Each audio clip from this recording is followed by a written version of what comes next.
আসসালামু আলাইকুম। আচ্ছা, তাহলে শুরু করি। তো আমাদের হচ্ছে একটা লিখিত অ্যাসাইনমেন্ট ছিল। সেই অ্যাসাইনমেন্টটা ছিল হচ্ছে ভাব সম্প্রসারণ, সংলাপ, কাল্পনিক সংলাপ এবং রচনা নিয়ে। এবং আরেকটা অ্যাসাইনমেন্ট ছিল, যেটা হচ্ছে গ্রন্থ সমালোচনা। তো আমরা রিটেন এ হচ্ছে কত মার্কস থাকে আপনারা জানেন। গ্রামারে থাকে 100, মানে বাংলা প্রথম পত্রে 100, আর হচ্ছে দ্বিতীয় পত্রে 100 করে মোট 200 নম্বরের পরীক্ষা হয়। তো এখন আমরা একটু দেখবো যে কিভাবে আহ লিখতে হয়। আমি খাতা দেখতে গিয়ে কিছু আপনাদের কিছু ভুল ত্রুটি সীমাবদ্ধতা পেয়েছি, সেগুলো একটু আলোচনা করবো। আর ঠিক আছে, আমরা প্রথমে চলে আসি ভাব সম্প্রসারণ। ঠিক আছে, আমরা মূল ভাব দিয়ে লিখেছি, ঠিক না? এই যে মূল ভাব দিয়ে লিখেছি, বেশিরভাগই আমরা এই যে এইভাবে লিখেছি। আমরা একটু দেখি যে আমরা এখানে কি লিখেছি। এই যে মূল ভাব সম্প্রসারিত ভাব এইভাবে লিখেছি, তাই না? তো এইভাবে লেখাটা আসলে এখন অ্যালাউ করে না স্যারেরা। তো আমরা কি করব, আমরা ভাব সম্প্রসারণে মূল ভাব, সম্প্রসারিত ভাব এবং উপসংহার, এগুলো কিন্তু আমরা হেডলাইন দিয়ে পয়েন্ট উল্লেখ করব না। ঠিক আছে, আমরা কি করব, আমরা তিনটা প্যারায় লিখব। আমরা তিনটা প্যারা কিভাবে লিখবো, আমরা এই যে এখানে দেখি, আমরা এখানে দেখতেছি এই যে ভাব সম্প্রসারণ। প্রথমে ভাব সম্প্রসারণ লিখবেন, আর হচ্ছে এইখানে এই জায়গায় আমরা প্রথমে ভাব সম্প্রসারণে দেখা যাক ভাব সম্প্রসারণে আমরা কি করতে পারি। আমরা এই জায়গা দিয়ে আমরা ভাব সম্প্রসারণ লিখি। ঠিক আছে, আমরা এই জায়গায় ভাব সম্প্রসারণ লিখে তারপর আমরা শুরু করতে পারি। তারপর হচ্ছে আমরা কিন্তু এই যে মূল ভাব, সম্প্রসারিত ভাব দিব। মূল ভাব এই যে দেখেন, মূল ভাব এখানে আছে, প্রথমে শিরোনাম আছে, তারপরে মূল ভাব। এই মূল ভাবটা আমরা শুধুমাত্র মূল ভাবটাই লিখবো, কিন্তু মূল ভাব এটা লিখবো না। ঠিক আছে, তারপর হচ্ছে আমাদের এরপর হচ্ছে সম্প্রসারিত ভাব। এই যে দেখতে পাচ্ছেন এতটুকু, এই হচ্ছে সম্প্রসারিত ভাব। এবং সবার শেষে হচ্ছে থাকবে আমাদের মন্তব্য বা উপসংহার। কিন্তু আমরা মন্তব্য, উপসংহার এগুলো কোনো কথা লিখবো না, ঠিক যেমনটা এইখানে দেখতে পাচ্ছেন। এই যে মূল ভাব, ভাব এবং মন্তব্য। ঠিক আছে, এই আচ্ছা। তাহলে আমরা তিনটা প্যারায় দিব। আমরা প্রথমে বললাম যে মূল ভাব থাকবে, সম্প্রসারিত ভাব, মূল ভাব, সম্প্রসারিত ভাব এগুলো থাকবে, কিন্তু এগুলোর আমরা পয়েন্ট উল্লেখ করব। ঠিক আছে, আমরা তিনটা প্যারায় লিখবো। এবং তিনটা প্যারায় কিভাবে লিখবো এখানে আমরা দেখলাম যে তিনটা প্যারায় কিভাবে লিখবো। তাছাড়া আমি একটা ডেমো আপনাদের করে রেখেছি, এটা আমরা দেখব শেষ। আচ্ছা, এখন কথা হলো আপনারা কি করবেন, সেটা হচ্ছে দেখেন আপনারা কি করবেন সেটা একটু খেয়াল করেন। এই দেখেন, এইভাবে লেখা যাবে। হ্যাঁ, এই যে মূল ভাব তো লেখা যাবেই না, এছাড়া এইভাবে এইরকম করে কিন্তু আপনার লিখবেন। ঠিক আছে, মূল ভাব এইভাবে লেখা যাবে, মূল ভাব, সম্প্রসারিত ভাব যাই হোক না কেন, এভাবে আমরা লিখবো না। আমরা শুধু তিনটা প্যারা দিব এবং শুধুমাত্র লেখাগুলো আমরা লিখবো। ঠিক আছে, অথবা এইভাবেও করা যায়। এই যে এখানে কোনো কিছু দেওয়া যাবে না, এখানে এই যে বক্স দিয়েছেন, বক্সও দেওয়া যাবে না। মন্তব্য, মূল ভাব এগুলো কিছু দেওয়া যাবে না। আচ্ছা, ঠিক আছে, তাহলে আমরা এখানে ক্লোজ করে দিলাম। আচ্ছা, এই এই হচ্ছে গিয়ে লেখার মূল থিমটা আপনার মাথায় নিয়ে, এটা এই তিনটা এই জিনিসটা মাথায় নিয়ে তারপর লেখা শুরু করবেন। হ্যাঁ, আমরা এবার চলেন প্রথম প্যারাটা কিভাবে লিখবো। প্রথম প্যারা, আমরা সবগুলো প্যারা কিভাবে লিখবো একটু দেখি। হ্যাঁ, আর প্রথম প্যারাতে কি করবো আমরা, প্রথম প্যারাতে আমরা যেই আমাদের ভাব সম্প্রসারণটা দেওয়া থাকবে, সেই ভাব সম্প্রসারণটার যে রূপক অর্থটা সেটা খুঁজে বের করবো। হ্যাঁ, এটা লাগলে আপনি আহ 10 মিনিট সময়, সরি 10 মিনিট, হ্যাঁ 1 মিনিট বা 2 মিনিট সময় নেন। ঠিক আছে, সময় নিয়ে আপনি দেখেন যে এই এটা কি বোঝাতে চেয়েছে। যেমন আমাদের প্রশ্নে ছিল কি, আমাদের প্রশ্নে দুইটা ছিল, একটা জ্ঞান হচ্ছে জ্ঞান যেখানে সীমাবদ্ধ, বুদ্ধি সেখানে আড়ষ্ট, মুক্তি সেখানে অসম্ভব, এবং জন্ম হোক যথাযথা, কর্ম হোক ভালো, এই দুইটা ছিল। তো আমরা প্রথমে বোঝার চেষ্টা করবো যে এখানে আসলে কি বোঝানো হয়েছে।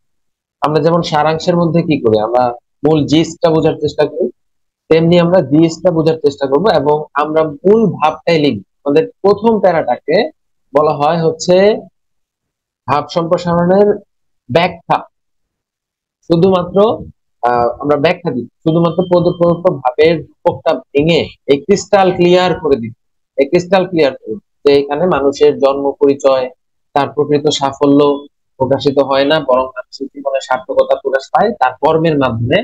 মানুষের জন্ম যে কোনো অবস্থায় যে কোনো পরিবেশে হতে পারে, কিন্তু তার কর্মই তাকে মর্যাদা শিক্ষা দেয়। তো এইখানে দেখা গেছে যে এই তিনটা লাইনে আমাদের কিন্তু হয়ে গেছে, দেখেন এখানে তিনটা লাইনে হয়ে গেছে, এই একটা, দুইটা, আর হচ্ছে আহ এই যে তিন। হ্যাঁ, এখানে যদি দুইটা লাইন চিন্তা করেন কমা হয় তাহলে দুইটা লাইন, দুই তিন লাইনের বেশি এখানে লিখবেন না। ঠিক আছে, এটা যেন মাথায় থাকে, দুই তিন লাইন, দুই তিন লাইন আমরা লিখবো। ঠিক আছে, তারপর হচ্ছে দেখেন এই যে তিন চার লাইন বলেছি, তারপরও দুই তিন লাইন লেখাটা ভালো। এখন দেখেন অনেকে কি করছেন, অনেকে দেখেন এই যে ভাব সম্প্রসারণ যে লেখা শুরু করছেন, ভাব সম্প্রসারণ লিখে এরপর আর মানে তার মনে নাই যে স্টপ করতে হবে হচ্ছে, তাহলে এইখানে ভাব সম্প্রসারণ লিখে যে লেখা শুরু করছে, ওনার লেখা তো আর কমে নাই। হ্যাঁ, এই যে লিখতেই আছে, এখানে কিন্তু আর মানে থামাথামি নাই। তো এই আবেগটা কিন্তু ঠেকাতে হবে, আবেগ এত বেশি দেওয়া যাবে না। আমরা আবেগ তিন চার লাইনে থেমে যাব। ঠিক আছে, এখানে তিন চার লাইন পরে আমরা আর দিব না, এটার মতো করা যাবে। ঠিক আছে, বুঝতে পেরেছেন আশা করি। হ্যাঁ, বুঝতে পারলে রেসপন্স করবেন, আর রেসপন্স করলে খুশি হব। এখন দেখেন,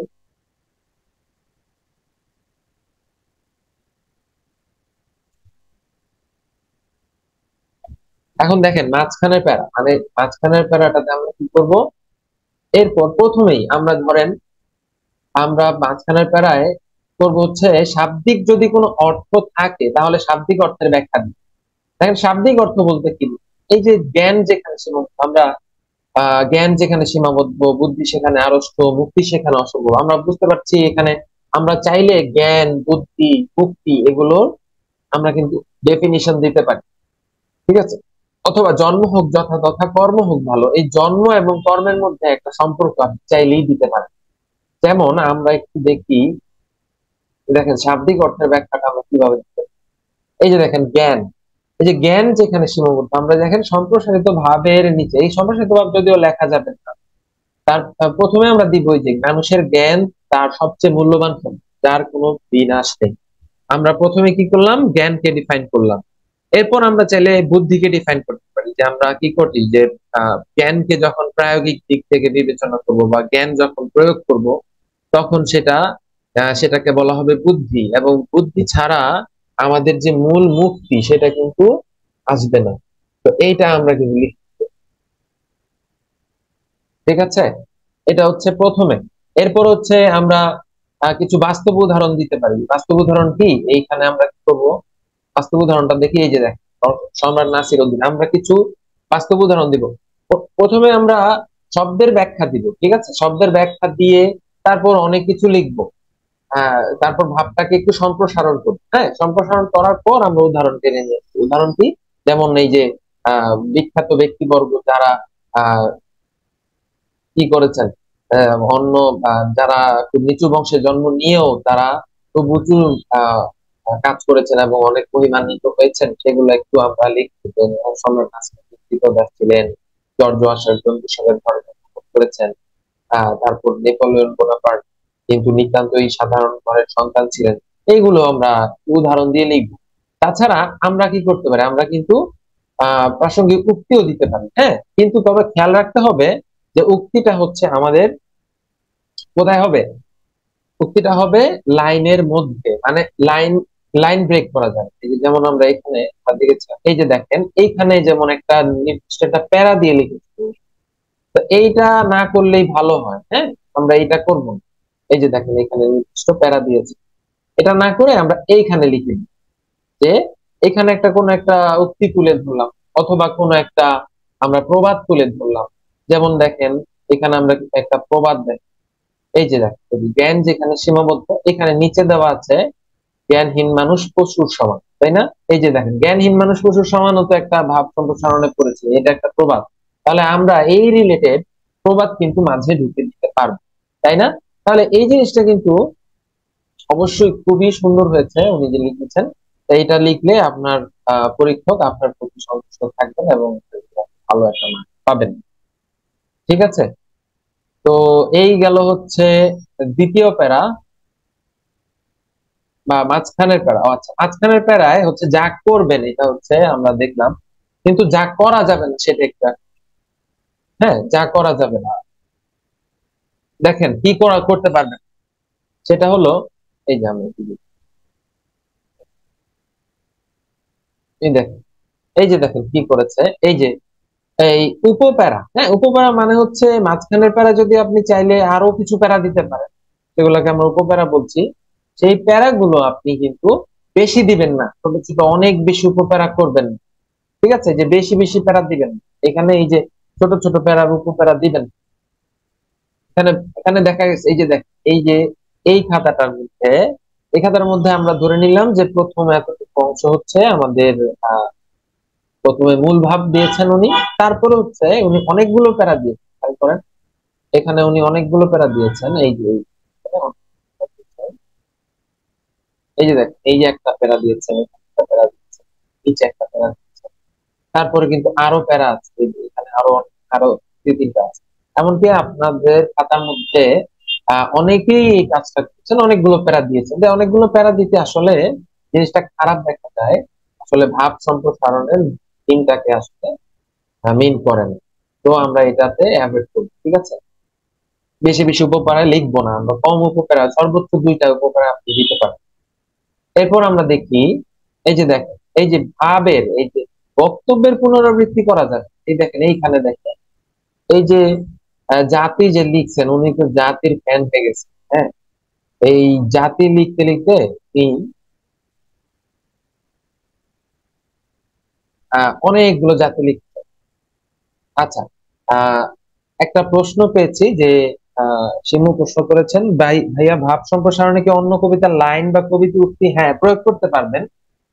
প্রয়োগ করতে পারবেন, ভাব সম্প্রসারণে কবিতার লাইন প্রয়োগ করতে পারবেন, অন্য কবির উক্তিও প্রয়োগ করতে পারবেন, কিন্তু যেটা বলেছি সেটা হচ্ছে একই লাইনে লিখবেন। একই লাইনে লিখবেন বলতে আপনি লাইন শুরু করলেন, ধরেন আমরা এইখানে একটা লাইন লিখি যে এইখানে মাঝখানে কি করবেন, এই যে কবির ভাষায় এভাবে বলে আপনি এইখানে লাইনটা লিখে তারপর হচ্ছে কি করবেন, এইখানে আপনার বাকি লাইনগুলো লিখবেন। মানে হচ্ছে এই যে এইখানে যে উক্তিটা তুলে ধরছেন, এই উক্তিটা হচ্ছে আমরা এইখানে লাইনের মধ্যে তুলে দেবো। এই যে লাইন লিখলেন, একটা করে উক্তি দিয়ে, উক্তি না দেওয়াটা বেটার, তবে যদি দিতে চান তাহলে লাইনের মধ্যে আপনি উক্তিটা দিবেন। এটা হচ্ছে পরামর্শ, না হলে কিন্তু আপনার নাম্বার কাটা যাবে যদি আপনি উক্তিটা কি করেন, উক্তি যদি আপনি প্যারাতে দেন তাহলে খুবই খারাপ দেখা যায়, মানে খুবই খারাপ দেখা যায় না, ভাব সম্প্রসারণ মূল ভাব প্রকাশ করেন কি। আচ্ছা, এই যে দেখেন, তারপর যেটা বলছিলাম যে এখানে অনেকগুলো জাতি, উনি জাতি যে দিচ্ছেন, এই যে বক্তব্যের পুনরাবৃত্তি করেছেন, এই জিনিসটা করা যাবে, বক্তব্যের পুনরাবৃত্তি কিন্তু করা যাবে। হ্যাঁ, আচ্ছা, বক্তব্যের পুনরাবৃত্তি করা যাবে না, বারবার জাতি, এটা দেখলে তো পড়তেই তো বিরক্ত লাগছে, তাই না? তো এই জিনিসটা করা যাবে না, বক্তব্যের পুনরাবৃত্তি করা যাবে না। যেমন ধরেন আমরা কি করি, প্রথমেই বলি যে এই যে হইছে পরিশ্রম সৌভাগ্যের শ্রুতি যদি আসে, ধরেন এটা আসলে বলি পরিশ্রম সৌভাগ্যের শ্রুতি, পরিশ্রমের ভূমিকা অপরিসীম, পরিশ্রমের গুরুত্ব অপরিসীম, পরিশ্রমের ভূমিকা অত্যাধিক। এইরকম দেখলে স্যার কি করবে, স্যার আর কোনো দেখবে না, স্যার আর পরিশ্রম করবে না, স্যার সাথে আপনাকে কমায় দিবে না। ঠিক আছে, এরপর দেখেন, এরপর হইলো এই যে দেখেন, এই যে জিনিসটা, এই কবি এখানে বলতে চেয়েছেন, কবি এই প্রবাদ দ্বারা আমরা এই যে আমরা ভাব সম্প্রসারণে দেখবেন কি, দেখবেন আমাদের খুব কমন কিছু পড়ে যাবে। হ্যাঁ, মানে খুব কমন একটা আহ বিরোচন, মানে কমন একটা কবিতার লাইন পড়ে গেছে। ধরেন আমরা জানি যে এই কবিতাটা কে লিখছেন, হ্যাঁ, কিন্তু বলা যাবে না যে এটা কে লিখছেন। ওকে, এটা যেন মনে থাকে, যে বলা যাবে না যে এই কবিতাটা কে লিখেছে। ঠিক আছে, এই যে দেখ, এই যে একদম লিখেছেন, এই প্রবচনটি আমাদের বোঝায় যে, এই জিনিসটা লেখা যাবে। হ্যাঁ, এই প্রথমেই যদি এই প্রবচনটি আমাদের বোঝায় যে লেখেন তাহলে হবে না। প্রথমে কি করতে হবে, প্রথমে আমাদের মূল ভাবটা লিখতে হবে, তাই না? প্রথম যেই প্যারাটা আছে সেটাতে আমরা মূল ভাব লিখি। মূল ভাব কিভাবে লিখতে হবে? ব্রডার সেন্সে লিখি, ব্রডার সেন্সে লিখতে। দেশের জ্ঞান বুদ্ধি মানুষের আহ বুদ্ধির মুক্তির চেতনা উদ্দীপিত করে, এরকম আমরা লিখতে পারি। কিন্তু আমরা এই যে এই প্রবচনটি দিয়ে বুঝাই যে, এই কথাটি দিয়ে বুঝাই যে কবি এখানে বলতে চেয়েছেন, এইগুলা বলা যাবে না। যতই কবির নাম জানি এগুলো আমরা বলবো না, ঠিক আছে? তাছাড়া আমরা বুলেট পয়েন্ট দিব না, বুলেট পয়েন্ট দিব না। এই যে দেখেন বুলেট পয়েন্ট দিচ্ছি, বুলেট পয়েন্ট দেওয়া যাবে, ঠিক আছে? অনেকগুলো লিখবেন কিন্তু বুলেট পয়েন্ট দিয়ে না। আমি একটু আগে দেখিয়েছি যে কিভাবে আমরা লিখতে পারি, বুলেট পয়েন্ট দিয়ে যেন লেখা না হয় সেটার দিকে খেয়াল রাখবেন। তাহলে এই হচ্ছে আমাদের আহ এটা। এরপরে আমরা দেখি যে এরপর তো আমরা জানি যে মন্তব্যের মধ্যে কি লিখবেন। হ্যাঁ, মাঝখানের প্যারাটা গেল, এরপর মন্তব্যে দেখেন শেষ প্যারা, শেষ প্যারাতে কি লিখবেন? এতক্ষণ যা লিখছেন এটা আবার রিপিট করে একদম, ঠিক আছে? তাইলে আবার আপনি নাম্বারটা সুন্দর করে কম পাবেন। যে এতক্ষণ ভালোই লিখছেন কিন্তু শেষ প্যারা গিয়ে কি করলেন, আবার ওইটাই রিপিট করলেন, তাইলে কি হবে? আর নাম্বারটা কম পাবেন, ভালো পাবেন না। কি করবেন, শেষ অংশে এমন কথা লিখবেন যেগুলো আগের অংশে লিখবেন। হ্যাঁ, এই শেষ অংশটা খুবই ইম্পর্টেন্ট। এই জন্য আমি লিখছি কি, সম্ভব হলে রাফ করে নেবেন। শেষ অংশে যে 2 লাইন 3 লাইন লিখবেন, সেই অংশটা আপনি দরকার হলে রাফ করে নেবেন। কারণ শেষ অংশ দেখে একজন পরীক্ষক তিনি নির্ধারণ করেন যে মার্কস কত পাবে। তো শেষ প্যারাটা কি করব আমরা, শেষ প্যারাটা আমরা খুবই কেয়ারফুলি লিখবো, ঠিক আছে? কেয়ারফুলি লিখবো। হ্যাঁ, শেষ প্যারাটা আমরা মন্তব্য নাম দিব না, কিন্তু আমরা কেয়ারফুলি লিখবো। এই এত বড় করে লেখার দরকার, ঠিক আছে? একদম কেয়ারফুলি যেগুলো আমরা আগে লিখিনি সেগুলো লিখবো। আচ্ছা, তাহলে আমরা একটু রিপিট করি। তাহলে ভাব সম্প্রসারণে আমরা কি করছি? এই দেখেন একটা ভাব সম্প্রসারণ আছে। এই যে জন্ম কথা কর্ম, আমাদের যে ভাব সম্প্রসারণটা এসেছে সেটা কি করতে পারে? এই দেখেন একটা মাত্র লাইন দিয়ে আপনি চাইলে ভাব সম্প্রসারণের মূল ভাবটা লিখতে পারেন। হুম। তারপর হচ্ছে এই যে ভাবের আমরা সম্প্রসারণ করলাম দ্বিতীয় প্যারাতে। এরপর তৃতীয় প্যারাতে দেখেন এই আগে যে দুইটা লিখেছি সেই দুইটা কিন্তু আর তৃতীয় প্যারাতে লিখি, বুঝতে পারছেন? আগে যেগুলো লিখেছি সেগুলো কিন্তু আর তৃতীয় প্যারাতে লিখবো না, ঠিক আছে? এই হচ্ছে কথা। এরপরে যেটা দেখেন, এরপরে এই যে যেটা দিচ্ছি, জ্ঞান বিজ্ঞান সহজ। হ্যাঁ, এই দেখেন এই একটা মাত্র বা দুইটা, এই যে জ্ঞান যদি উদাহরণ না হয় বুদ্ধিতে, তাহলে সংকুচিত এবং অসাধ্যতে বাধ্য। আর এমন পরিস্থিতিতে জ্ঞান ও চিন্তার মুক্তি সম্ভব, ঠিক আছে? এই 2 লাইন, মাত্র 2 লাইন, যত ছোট হবে তত। হ্যাঁ, brevity is the soul of truth, ঠিক না? তাহলে যত ছোট হবে এই হচ্ছে তত ভালো হবে। তাহলে এইখানে আমরা সম্প্রসারণ করবো আর এইখানে আমরা মন্তব্য লিখবো যেটা ইউনিক হবে। বুঝতে পেরেছি কি? সবাই একটু রেসপন্স করবেন। আমাদের ভাব সম্প্রসারণটা একটু শেষ হয়েছে, কিভাবে লিখবেন এখন একটা ধারণা পাইছেন না যে কিভাবে আমরা খাতায় প্রেজেন্ট করব? ঠিক আছে, তাহলে এখন লিখতে পারবেন আশা করি। হ্যাঁ, বড় পরীক্ষায় আসলে আমরা লিখতে পারবো। থ্যাংক ইউ, ক্লিয়ার হয়ে গেছে। আচ্ছা, ঠিক আছে, তাহলে এইবার আমরা আসি কোথায় আসবো বলুন তো, কাল্পনিক সংলাপ। কাল্পনিক সংলাপ, হ্যাঁ। হ্যাঁ, কাল্পনিক সংলাপে আমাদের কিছু মিসকনসেপশন আছে, ঠিক আছে? কাল্পনিক সংলাপে আমাদের কিছু মিসকনসেপশন আছে। মিসকনসেপশন হচ্ছে আমরা মনে করি যে এটা মনে হয় একটা নাটক। আমি মনে করি এটা নাটক যদি লেখা যায় তাহলে মনে হয় ভালো হবে, নাটকের মতো। না, নাটক লেখা যায়। তারপর ধরেন অনেকে অঙ্ক টঙ্ক দেয়, ওইগুলা দেওয়া যাবে, নাটকের যে অঙ্ক হয় ওইগুলা দেওয়া যাবে। কাল্পনিক সংলাপ কি করতে হবে, ফ্লুয়েন্টলি আমরা কাল্পনিক সংলাপে আহ তারপর হচ্ছে একদম শুরু থেকে, অনেকে কি করেন শুরুতেই একদম চরিত্র লিখে, যেমন ধরেন করিম, এই করিম লিখে শুরু করেন, এইটাও করা যায় শুরু, ঠিক আছে? লিখে শুরু করে দেওয়া যায়। আমরা প্রথমে কি করব, আমরা প্রথমেই শিরোনাম দিব। প্রথমে আমরা কি করব, শিরোনাম দিব, ঠিক আছে? আমরা একটু দেখি। হ্যাঁ, আমরা দেখি কিভাবে একটা কাল্পনিক সংলাপ আমরা লিখতে পারি।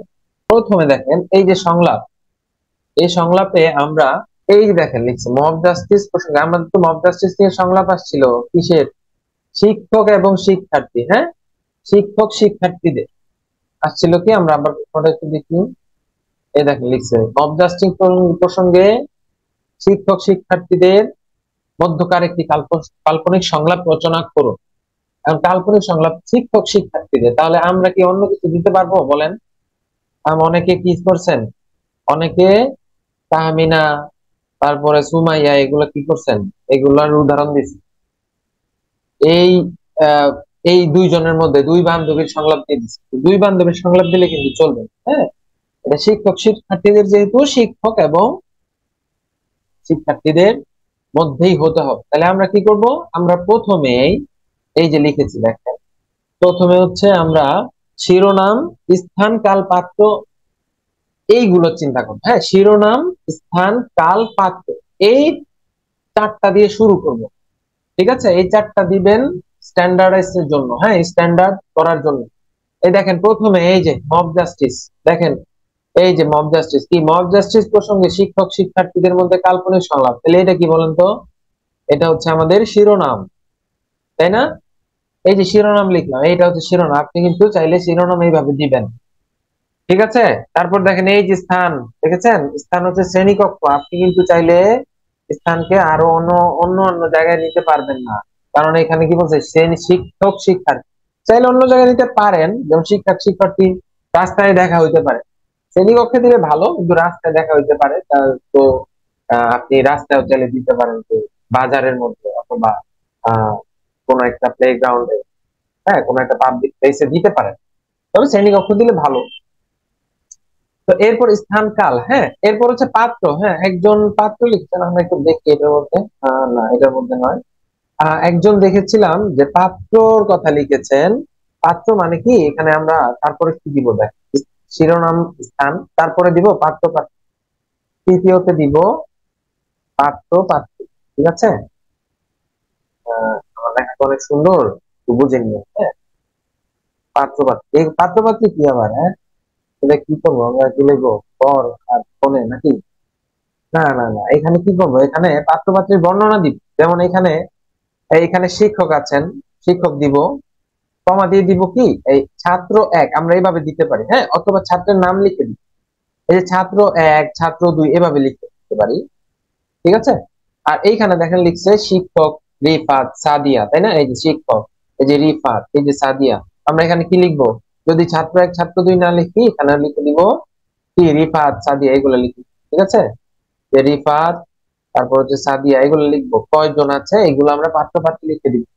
ঠিক আছে, তাহলে আমরা কি লিখবো দেখেন, শিরোনাম লিখবো প্রথমে, শিরোনাম, তারপর হচ্ছে স্থান, তারপর হচ্ছে পাত্র পাত্রী, হ্যাঁ, এরপর দেখেন এই যে দেখেন একটা ব্র্যাকেট দিয়ে লিখেছে, এটা খুবই সুন্দর। শিক্ষক ক্লাসে ঢুকে সবাইকে কি করতে বললেন, শিক্ষক ক্লাসে ঢুকে সবাইকে বসে কথা বলা শুরু করলেন, হ্যাঁ। আচ্ছা, নেক্সট, এই যে এরপরে কি করবো, এই যে শিক্ষক দিয়ে শুরু করবো, হ্যাঁ, তারপর হচ্ছে আমরা এই যে এটা দিয়ে শুরু করবো, খেয়াল রাখবেন এইটা কিন্তু দেয়া যাবে, ঠিক আছে, সবাই একটু খেয়াল রাখবেন, এই কোলন দেয়া যাবে না, কোলন, কোলন না, সরি, এখানে আমাদের কোলন দিতে হবে। ঠিক আছে, বিসর্গ দেয়া যাবে না, এটা দিতে হবে, এটা দেয়া যাবে না। ঠিক আছে, এই যে বিসর্গ দিয়েছেন, এই বিসর্গটা দেয়া যাবে না, এই যে এই নাম নির্বাচনে সতর্ক থাকুন, আমরা যদি নাম নির্বাচন করি, হ্যাঁ, ধরেন এই ভালো মতো, ধরেন একজন শিক্ষার্থী, হ্যাঁ, আমরা একটু ভালো মতো, এই যে দেখেন এখানে শিক্ষার্থী ওয়ান, শিক্ষার্থী টু দিয়েছেন উনি, এটা খুবই ভালো হয়েছে। ঠিক আছে, তবে আমরা কেউই সঠিকভাবে আমরা কিন্তু এই সংলাপটা পুরোপুরি ফরম্যাটটা মেনটেন করে নিই, একটু ফরম্যাটটা একটু খেয়াল করেন। আবার বলি, প্রথমে শিরোনাম দিবেন 1 নম্বরে, আচ্ছা, এটা, তারপর হচ্ছে স্থানকাল, তারপর হচ্ছে পাত্রপাত্রী, তারপর কি করবেন, তারপর হচ্ছে অভিব্যক্তি, তো অভিব্যক্তি কি, এই যে দেখেন অভিব্যক্তি, দেখেন অভিব্যক্তি হচ্ছে এই দেখেন, এই যে লিখেছে উৎসাহ নিয়ে লিখেছে না, তা আমরা তো অনেক সময় যে দেখা যায় বুঝাইতে পারি না যে কিভাবে বলছে, উৎসাহ নিয়ে, প্রশংসার ভঙ্গিতে, মাথা নাড়িয়ে, এগুলো খুবই গুড প্র্যাকটিস। ঠিক আছে, এগুলো খেয়াল রাখবেন, এই অভিব্যক্তি দিবেন। ঠিক আছে, তাহলে গেল শিরোনাম, স্থান, কাল। ঠিক আছে, কালও দিতে পারেন, কাল বলতে কত, কখন, হ্যাঁ, এটা দিতে পারেন। আচ্ছা, না দিলে অসুবিধা নেই। এরপরে হচ্ছে এই দেখেন 2 নাম্বারটা, দেখেন 2 নাম্বারটা, এইটা খুবই ইম্পর্টেন্ট। তাই কি বলছি, টাইটেল দেখে বুঝে নিতে হবে সংলাপের দৈর্ঘ্য কেমন। এটা একটু খেয়াল করেন, একটু দেখ। এই দেখেন আমাদের প্রশ্ন আসছে যে, কি আসছে প্রশ্ন, মব জাস্টিস নিয়ে। এই দেখেন মব জাস্টিস প্রসঙ্গে শিক্ষক শিক্ষার্থীদের মধ্যে কাল্পনিক সংঘর্ষ। তা আমরা কি করব, আমরা প্রথমেই একদম সবার প্রথমে আমরা চিন্তা করবো এবার শিক্ষক এখানে আহ বেশি কথা বলবে নাকি শিক্ষার্থী, সাফারার কে বেশি। এখান থেকে মব জাস্টিসে আসলে এখানে একটা জেনারেলাইজ আলোচনা হবে, কিন্তু সাধারণত আমরা শিক্ষককে একটু বেশি কথা বলাবো। হ্যাঁ, আর কারণ শিক্ষক উনি জ্ঞান প্রদান করবে আর শিক্ষার্থীরা শুনবে, শিক্ষার্থীরা জ্ঞান আহরণ করবে, এটাই তো বোঝা বোঝা যায়, তাই না? তবে শিক্ষার্থীদের থেকেও শিক্ষক কিছু নিবেন। তো আমরা কি করব, আমরা এই যে লেখা শুরু করবো। হ্যাঁ, লেখা শুরু করার ক্ষেত্রে খেয়াল রাখবেন স্যান্ডউইচ নীতি প্রয়োগ করবেন। হ্যাঁ, সেটা কিভাবে, প্রথমে একটু ছোট ছোট লাইন দিতে পারেন, না দিলে অসুবিধা নেই। তারপর হচ্ছে বড় বড় লাইন দিন, বড় লাইন দিন, বড় লাইন দিন, বড় লাইন দিন। ঠিক আছে, বড় বড় লাইন দিবেন, বা লাইন বলতে বড় বড় উক্তি দিবেন। তারপরে আবার শেষে ছোট দিবেন। ঠিক আছে, প্রথমে ছোট দিবেন, তারপরে বড় লাইন দিবেন, তারপরে আর বড় লাইন চলবে, তারপর হচ্ছে ছোট লাইন। হ্যাঁ, আর কাল্পনিক সংলাপ 15 মিনিটের বেশি কিন্তু নিয়েন না। হ্যাঁ, এখানে মনে হয় যে সংলাপ লিখতে হইলে মনে হয় মনের মাধুরী মিশিয়ে লিখতেই থাকে, আর লিখতে হইলে তো লেখাই যায়, তাই না? তো আমরা 15 মিনিটের বেশি এটা নিব না। ঠিক আছে, সর্বোচ্চ কই 15 মিনিট, সর্বোচ্চ 15 মিনিট, এটা যেন মনে থাকে। আচ্ছা দেখ, টাইটেল দেখে বুঝবো সংলাপের দৈর্ঘ্য কেমন। এবার সংলাপের দৈর্ঘ্যটা দেখ, এই দেখেন শিক্ষক, কারণ শিক্ষক যদি কথা বলে, শিক্ষার্থী যদি কথা বলে 2 লাইন, শিক্ষক কথা বলবে 3 লাইন, 4 লাইন, কারণ শিক্ষককে আপনি বেশি কথা বলবেন। হ্যাঁ, এখানে দেখেন, এখানে কিন্তু উল্টা হয়েছে, এখানে প্রথমে শিক্ষক 3 লাইন বলছে, শিক্ষার্থীকে বেশি বলতে হবে, অসুবিধা নেই। কিন্তু পরে দিয়ে দেখেন এই যে শিক্ষক কিন্তু, এই যে দেখেন শিক্ষক বলছে 5 লাইন, শিক্ষার্থী এরপরে 6 লাইন, ঠিক না? এই যে দেখেন শিক্ষার্থী বেশি কথা বলবে, এরপর শিক্ষকও বেশি কথা, শিক্ষক অনেক কথা বলবে। হ্যাঁ, এই যে দেখেন শিক্ষার্থী 2 লাইনে প্রশ্ন করছে, শিক্ষক দেখেন অনেক বড় করে উত্তর দিচ্ছে। ঠিক আছে, শিক্ষার্থী 4 লাইনে প্রশ্ন করছে, শিক্ষক কিন্তু 5 লাইনের প্রশ্নের উত্তর দিচ্ছে। ঠিক আছে, হ্যাঁ হ্যাঁ, আচ্ছা ঠিক আছে, আমি কে একজন প্রশ্ন করেছেন কোনটা কত মিনিট লিখবেও সেটা একটু স্লাইডে পাশে লিখে, আচ্ছা ঠিক আছে আমি লিখি। হ্যাঁ, আমি এটা বলে দিলাম, কাল্পনিক সংলাপ আপনারা 15 মিনিটের বেশি দিবেন না। হ্যাঁ, 15 মিনিটে সর্বোচ্চ, কারণ কাল্পনিক সংলাপ অনেক অনেক, আমি নিজেই ভুক্তভোগী। দেখা গেছে আমি এমন 41তমতে দেখা গেছে যে আমি লিখছি, তখন আমি প্রায় ½ সময় নিয়ে নিচ্ছি। হ্যাঁ, তখন আমার জন্য এটা কিন্তু খুবই ডিভাস্টেটিং। আমি সময়টা পরে দিয়ে রচনায় করে, হ্যাঁ, তো এইটা কিন্তু আর করা যাবে। ঠিক আছে, তো আমরা এখানে মনে রাখবো কি, এখানে সংলাপের দৈর্ঘ্যটা মনে রাখবো। গেল, এরপর হচ্ছে এই দেখেন একই সাইজের, এই যে একই সাইজের 2টা নাম নিব, নাম নির্বাচনে সতর্ক থাকবো। হ্যাঁ, একই সাইজের 2টা নাম বলতে দেখেন এই যে রিফাত আর সাদিয়া, 3 অক্ষরের নাম, এগুলো নিলে ভালো। আরেকটা কাজ করতে পারেন, সেটা হলো আপনি একটা কাজ করবেন, সেটা হলো এই যে দেখেন, ধরেন এটা হলো পৃষ্ঠা। হ্যাঁ, এই পৃষ্ঠা, তো প্রথমে কি লিখবেন, প্রথমে আচ্ছা পৃষ্ঠাটা একটু বড় করে রাখেন। এই ধরেন পৃষ্ঠা, এই হচ্ছে আপনার পেজ। তো পেজের প্রথমে তো শিরোনাম লিখবেন, তারপর কি লিখবেন, তারপর হচ্ছে আমরা স্থান লিখবো, শিরোনামের পরে স্থান, এরপরে লিখবো কি, কাল লিখবো, তারপর হচ্ছে পাত্র লিখবো, তারপরে হচ্ছে আমরা কি করব, এখানে পেন্সিল দিয়ে আমরা এইখানে একটা দাগ টেনে নিব, পেন্সিল দিয়ে যদি দাগ টানতে পারি তো ভালো। এই দেখেন ধরেন এই যে এখানে একটা দাগ টেনে নিব। হ্যাঁ, হালকা করে, হালকা করে দাগ টেনে এই যে পেন্সিল বরাবর, ধরেন রিফাত আর সাদিয়া নিচ্ছি তো আমরা, তাই না? রিফাত আর সাদিয়া নিলে এই একই অক্ষরের নাম নিতে যে সুবিধাটা হচ্ছে, এই এই যে শিক্ষক রিফাত, শিক্ষক সাদিয়া, শিক্ষক রিফাত, এইভাবে দিতে পারবো। এবং কোলন গুলো আমরা এই যে এই অংশে দিব। ঠিক আছে, এই যে কোলন গুলো একদম বরাবর দিব। এই টেকনিকটা আমি ফলো করেছিলাম, আমার ক্ষেত্রে খুবই উপকার হয়েছে, লেখা সুন্দর হয়েছে। একদম বরাবর দেখেন, এই জায়গায় কিন্তু বরাবর নেই, দেখেন এই কোলনটা এইদিকে চলে গেছে, কিন্তু এই কোলনটা আবার এই দিকে চলে গেছে। তো এইটা কিন্তু করা যাবে। হ্যাঁ, এই যে কোলন গুলা একই সাথে থাকলে ভালো। একই সাথে থাকলে দেখতে সুন্দর, খুবই সুন্দর লাগে, এই জিনিসটা আপনারা করবেন। আর কোলন দিবেন, বিসর্গ দিবেন, ঠিক আছে? বিসর্গ দিবেন না। আচ্ছা, এবার হচ্ছে দুই কালার লেখার চেষ্টা করবেন। সম্ভব হলে শিক্ষক হচ্ছে কালোতে এবং শিক্ষার্থীগুলো নীল কালিতে লিখবে, তাহলে আরো বেশি সুন্দর লাগবে, ঠিক আছে? এটা যেন মনে থাকে, এইগুলা হচ্ছে করবেন। তাহলে আবার একটু রিপিট দিয়ে দিই। প্রথমে কি করবেন? প্রথমে হচ্ছে শিরোনাম লিখবেন 1 নম্বরে, 2 নম্বরে হচ্ছে আমাদের স্থান লিখবেন, 3 নম্বরে হচ্ছে কাল লিখবেন, 4 নম্বরে হচ্ছে পাত্রপাত্রে লিখবেন, 5 নম্বরে লেখা শুরু করবেন। লেখা শুরু করলে কি করবেন? ওই যে প্রথমে কি করবো আমরা, বুঝে নিব যে এখানে দৈর্ঘ্য কেমন হবে, শিক্ষকের দৈর্ঘ্য কেমন আর ছাত্রের দৈর্ঘ্য কেমন। শুধু শিক্ষক ছাত্র না, যেমন ধরেন ওই করোনা মহামারী নিয়ে ধরেন প্রশ্ন আসছে যে আহ করোনা মহামারীতে শিক্ষক ছাত্রের একটা সংলাপ লিখতে, কাল্পনিক সংলাপ। তখন কি করবেন? দুইজনেই তো সাফারার, শিক্ষকও সাফারার করোনাতে, ছাত্রও সাফার। তো এখন আমরা কি করব? একই রকম, একই দৈর্ঘ্য, সংলাপের দৈর্ঘ্য গুলো একই। কিন্তু যদি ধরেন আরেকটা প্রশ্ন আসছিল না, আহ ওই যে যে শ্রমিকের অর্থনৈতিক ব্যবস্থা নিয়ে শ্রমিকের সাথে কথা বলে, তখন কি করবেন? শ্রমিকের সংলাপটা কম দিবেন, আর অথবা শ্রমিকের সংলাপটা বেশি দিবেন, যাকে আপনার সাফারার মনে হয় তাকে আপনি সংলাপটা দৈর্ঘ্য বেশি দিবেন, ঠিক আছে? এটা যেন মনে থাকে। আর হচ্ছে এই যে আরো সুন্দর করার জন্য একই লাইনে লিখবেন, হ্যাঁ, কোলন দিবেন, বিসর্গ দিবেন, শেষ। এটা হলো যা যা করবেন। এই যে এরপর যা করবেন অলরেডি চলে আসছে কথায়। এই যে ছোট লাইন সংলাপ আকারে কম লিখবেন, হ্যাঁ, আকারে কম লিখবেন। দেখতে এখানে কি আপনাদের এই যে দেখেন এই যে একজন লিখেছেন, দেখেন সংক্ষিপ্ত লাইন অনেকগুলো হয়ে গেছে না এখানে। দেখেন এই আসসালামু আলাইকুম স্যার, ওয়ালাইকুম সালাম, কেমন আছেন? হ্যাঁ, জি স্যার ভালো আছি। হ্যাঁ, শুনেন এইখানে এই 2 লাইন সর্বোচ্চ আপনি কুশল বিনিময় করতে পারেন। আসসালামু আলাইকুম স্যার, কেমন আছেন স্যার? হ্যাঁ আমি ভালো আছি, এখানে কিন্তু কথা শেষ। আপনি কি করবেন? বলবেন না স্যার আমি তো ভালো নাই। কেন নাই স্যার? আমি মব জাস্টিস নিয়ে একটা লেখা লিখলাম, আমার কিন্তু খুব খারাপ লাগতেছে, বা আমি এটা মব জাস্টিস নিয়ে লিখলাম, আমার চিন্তা হচ্ছে, এটা লিখ। কথা থামাইবেন না। আপনি যদি বলেন কেমন আছো, অপর পক্ষ যদি, তাহলে তো কথা শেষ। কি বলবেন? বলবেন যে আমি ভালো নাই, ঠিক আছে?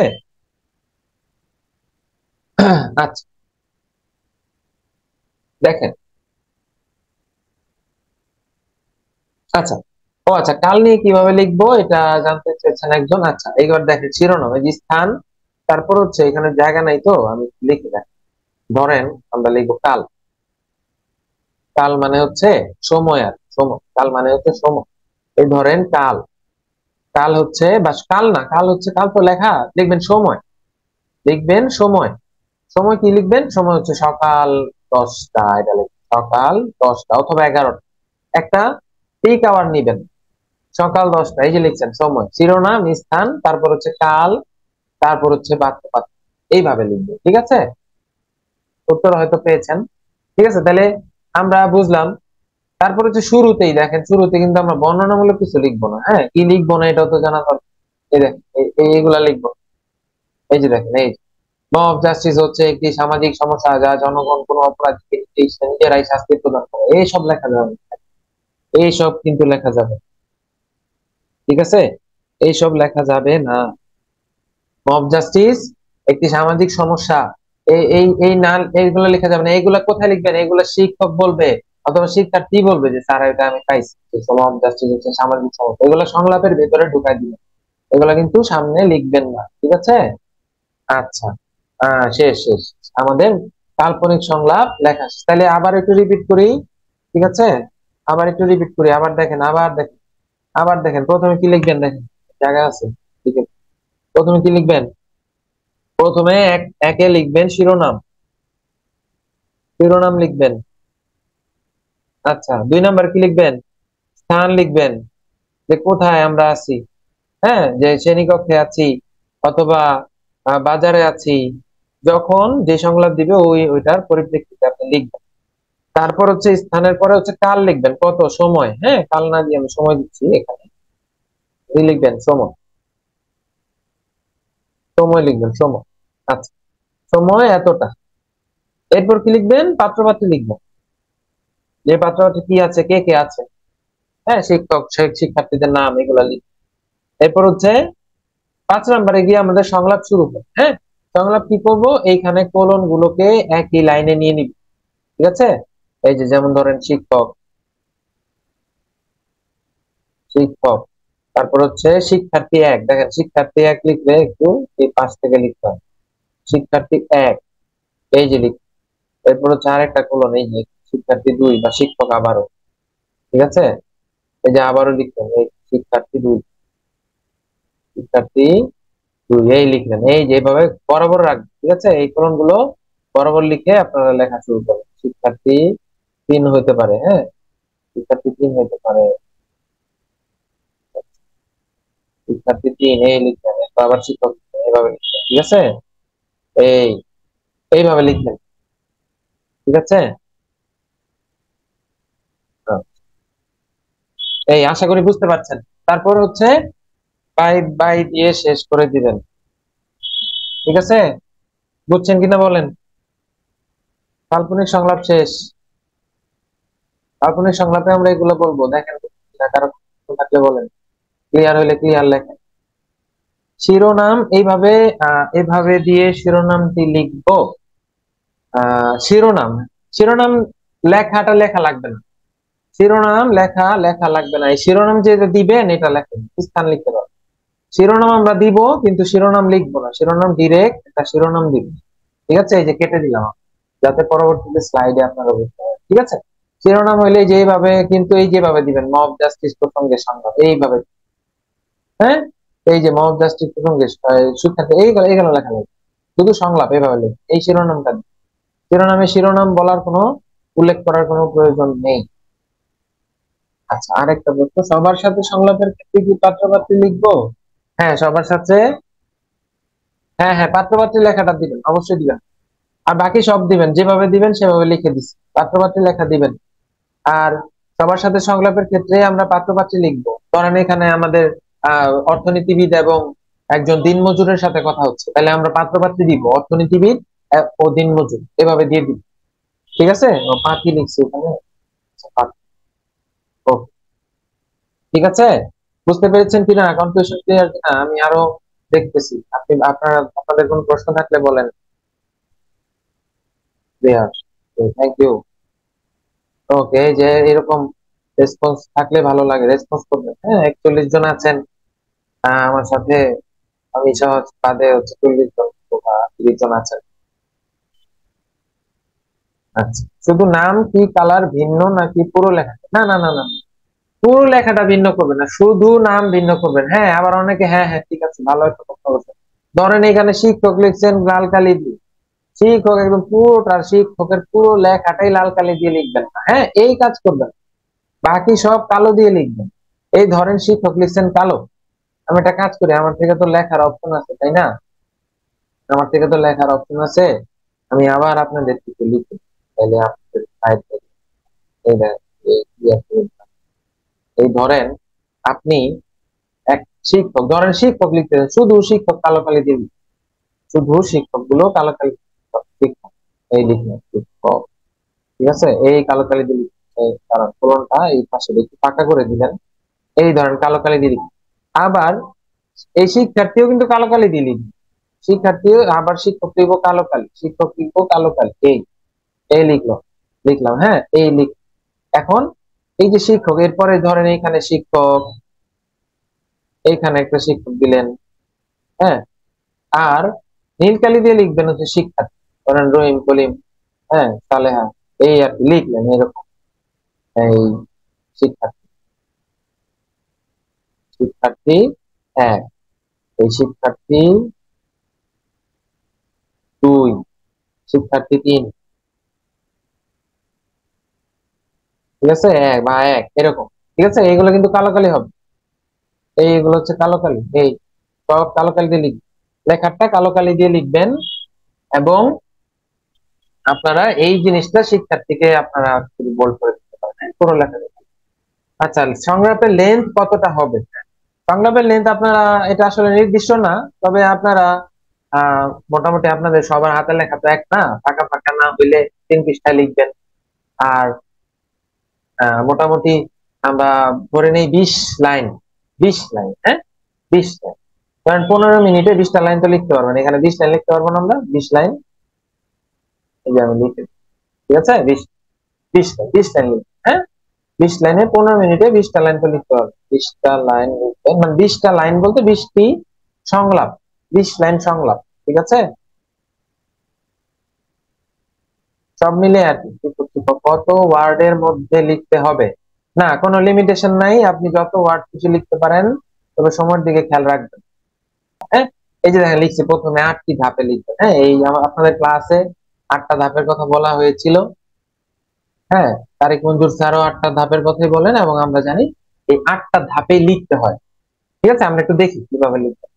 এই যে এই যে দেখেন, এইখানেও প্রথমেই শুরু করতে হবে শিরোনাম দিয়ে। ওই দেখেন শিরোনাম, একটা ইন্টারেস্টিং একটা শিরোনাম দিবেন, 71-এর দিনগুলি, স্বাধীনতা, রক্ত ঝরা ইতিহাস। তারপর কি, এই যে রক্ত ঝরা ইতিহাস বা বুকের মধ্যে রক্তক্ষরণ, এভাবে দিতে পারেন। তারপর হচ্ছে ধরেন 69 নিয়ে লিখলেন, এগুলা ঠিক করে রাখবেন, আগে থেকে ঠিক করে রাখবেন। আমাদের আপনাদের একটা সিক্রেট বলি, এটা হচ্ছে গ্রন্থ সমালোচনা সব সময় দেখবেন, আপনি যদি ই করেন, এই যে প্রিভিয়াস ইয়ারের কোশ্চেন অ্যানালাইসিস করেন, তাহলে দেখবেন যে লেখা আছে মুক্তিযুদ্ধ নিয়ে যে কোনো একটি লেখ, মুক্তিযুদ্ধ নিয়ে লেখ, অথবা ভাষা আন্দোলন নিয়ে লিখো, ভাষা আন্দোলন নিয়ে যে কোনো একটি, হ্যাঁ। অথবা ধরেন এই যে এই 45তমের আগে তো অপশন ছিল, এখন তো অপশনও নাই। হ্যাঁ, এইখানে অপশন নাই, যেমন 45তমতে এসেছিল যে সৈয়দ ওয়ালিউল্লাহ যেমন লেখক, হ্যাঁ এটা আমি সৈয়দ ওয়ালিউল্লাহ দিব না, যেমন কোন একজন লেখক, এই লেখকের কি করো, যে কোনো একটি উপন্যাসের গ্রন্থ সমালোচনা, যে কোনো উপন্যাসের সমালোচনা, তাই না? এই যে যাই বলে না কেন, সবসময় কি দিবে, সবসময় দিবে যে কোনো একটি। এটা হইলো কথা, আমার মূল কথা হচ্ছে এইখানে, যে কোনো একটি। তো আপনি কি করবেন, আপনি বাসায় নোট করেন যে মুক্তিযুদ্ধ নিয়ে আমি কি লিখতে পারি, ভাষা আন্দোলন নিয়ে কি লিখতে পারি, তারপরে লেখক এই সৈয়দ সৈয়দ অলিউল্লাহ, যেগুলো একটু ভালো ভালো লেখক আছেন আমাদের, গুরুত্বপূর্ণ লেখক, সবাই ভালো, গুরুত্বপূর্ণ যে লেখক গুলো আছে, যেমন কাজী নজরুল ইসলাম, রবীন্দ্রনাথ ঠাকুর, হ্যাঁ এই এদের, রবীন্দ্রনাথ ঠাকুরের উপন্যাসগুলো নিয়ে লিখলেন, কাজী নজরুল ইসলামের উপন্যাসগুলো দেখলেন যে এর মধ্যে কোনটা, যেমন কাজী নজরুল 3টা উপন্যাস লিখেছে, আমরা শুধু একটা আমরা বর্ণনা দিব, এই একটা গ্রন্থের সমালোচনা শিখবে। রবীন্দ্রনাথের 12টা 13টা উপন্যাসের দরকার, একটাতে শিখবে, শিখে নোট করে রাখ। মুক্তিযুদ্ধের একটা শিখবো, ভাষা আন্দোলন একটা শিখবো, সাহিত্য সংস্কৃতি একটা শিখবো, যে কোনো একটাতে আপনারা নোট করে রাখবেন এবং শিরোনাম সহ নোট করবেন, তাহলে দেখবেন আপনাদের জন্য ব্যাপারটা ইজি হয়ে গেছে। হ্যাঁ, এখন থেকে নোট করেন, আপনাদের তো অনেক সময় আছে, তাই না? অনেক সময় আছে। এই রিটেন গুলা কি হয়, হঠাৎ করে দিয়ে দিবে, হঠাৎ করে দিয়ে দিবে। এই যে যেমন ধরেন এই 46তম বিসিএস এর রিটেন দিয়ে দিচ্ছে, তাই না? রিটেন দিছে কয় তারিখ, 8 তারিখ, 8 তারিখ দিয়েছে, 8 তারিখ, 8ই জুন দিছে। তো এখন আমরা কি করব, আমরা এখন তো সময় নাই, অনেকেই গুছাইতে পারবেন না, তো যা পড়ার তাই পড়ব। তো সময় পরে পাওয়া যায় না। হ্যাঁ, তাছাড়া আবার প্রিলির প্রিপারেশন নিতে হবে। তো এখানে আমরা আগে থাকতেই নোট করব। হ্যাঁ, এটা আমার সাজেশন থাকলো যে আপনারা আগে থাকতেই নোট করবেন। এই যে দেখেন 71-এর দিনগুলি, আমাদের গ্রন্থ সমালোচনা কি ছিল, প্রশ্নটা কি ছিল? ও আচ্ছা, এখানে প্রশ্নটা নাই, কিন্তু ছিল মুক্তিযুদ্ধ ভিত্তিক একটি গ্রন্থের সমালোচনা, তাই না? এই এই যে দেখেন, এখন চলে আসেন, প্রথমে লিখবো শিরোনাম, তারপর লিখবো হচ্ছে কি এই যে গ্রন্থের নাম, গ্রন্থের নাম লিখবো, তারপর এই গ্রন্থের নাম লিখবো, তারপর লেখক লিখবো, প্রকাশকাল লিখবো। হ্যাঁ, অনেকে পৃষ্ঠা সংখ্যা লেখে, সম্পাদক লেখে, প্রচ্ছদ শিল্পী লেখে, কোনো দরকার নেই। আমাদের গ্রন্থের নাম, লেখক আর প্রকাশকাল লিখলেই চলবে। ক্লিয়ার? গ্রন্থের নাম এবং প্রকাশকাল একদম ক্রিস্টাল ক্লিয়ার হতে হবে, এইভাবে লিখবেন, নাম্বার পাবেন। ঠিক আছে, গ্রন্থের নাম, লেখক, প্রকাশকাল। শুনেন, এই আপনি কি বসে বসে পৃষ্ঠা মুখস্থ করবেন? পৃষ্ঠা মুখস্থ করবেন? এক সংস্করণে পৃষ্ঠা এত, আরেক সংস্করণে পৃষ্ঠা আরো হইতে পারে, তাই না? এই পৃষ্ঠা কখনো মুখস্থ করবেন না, পৃষ্ঠা মনে রাখার কোনো দরকার নেই। ঠিক আছে? প্রকাশকালই তো আমি মনে রাখতাম না ভাই, প্রকাশকাল মনে রাখতাম না।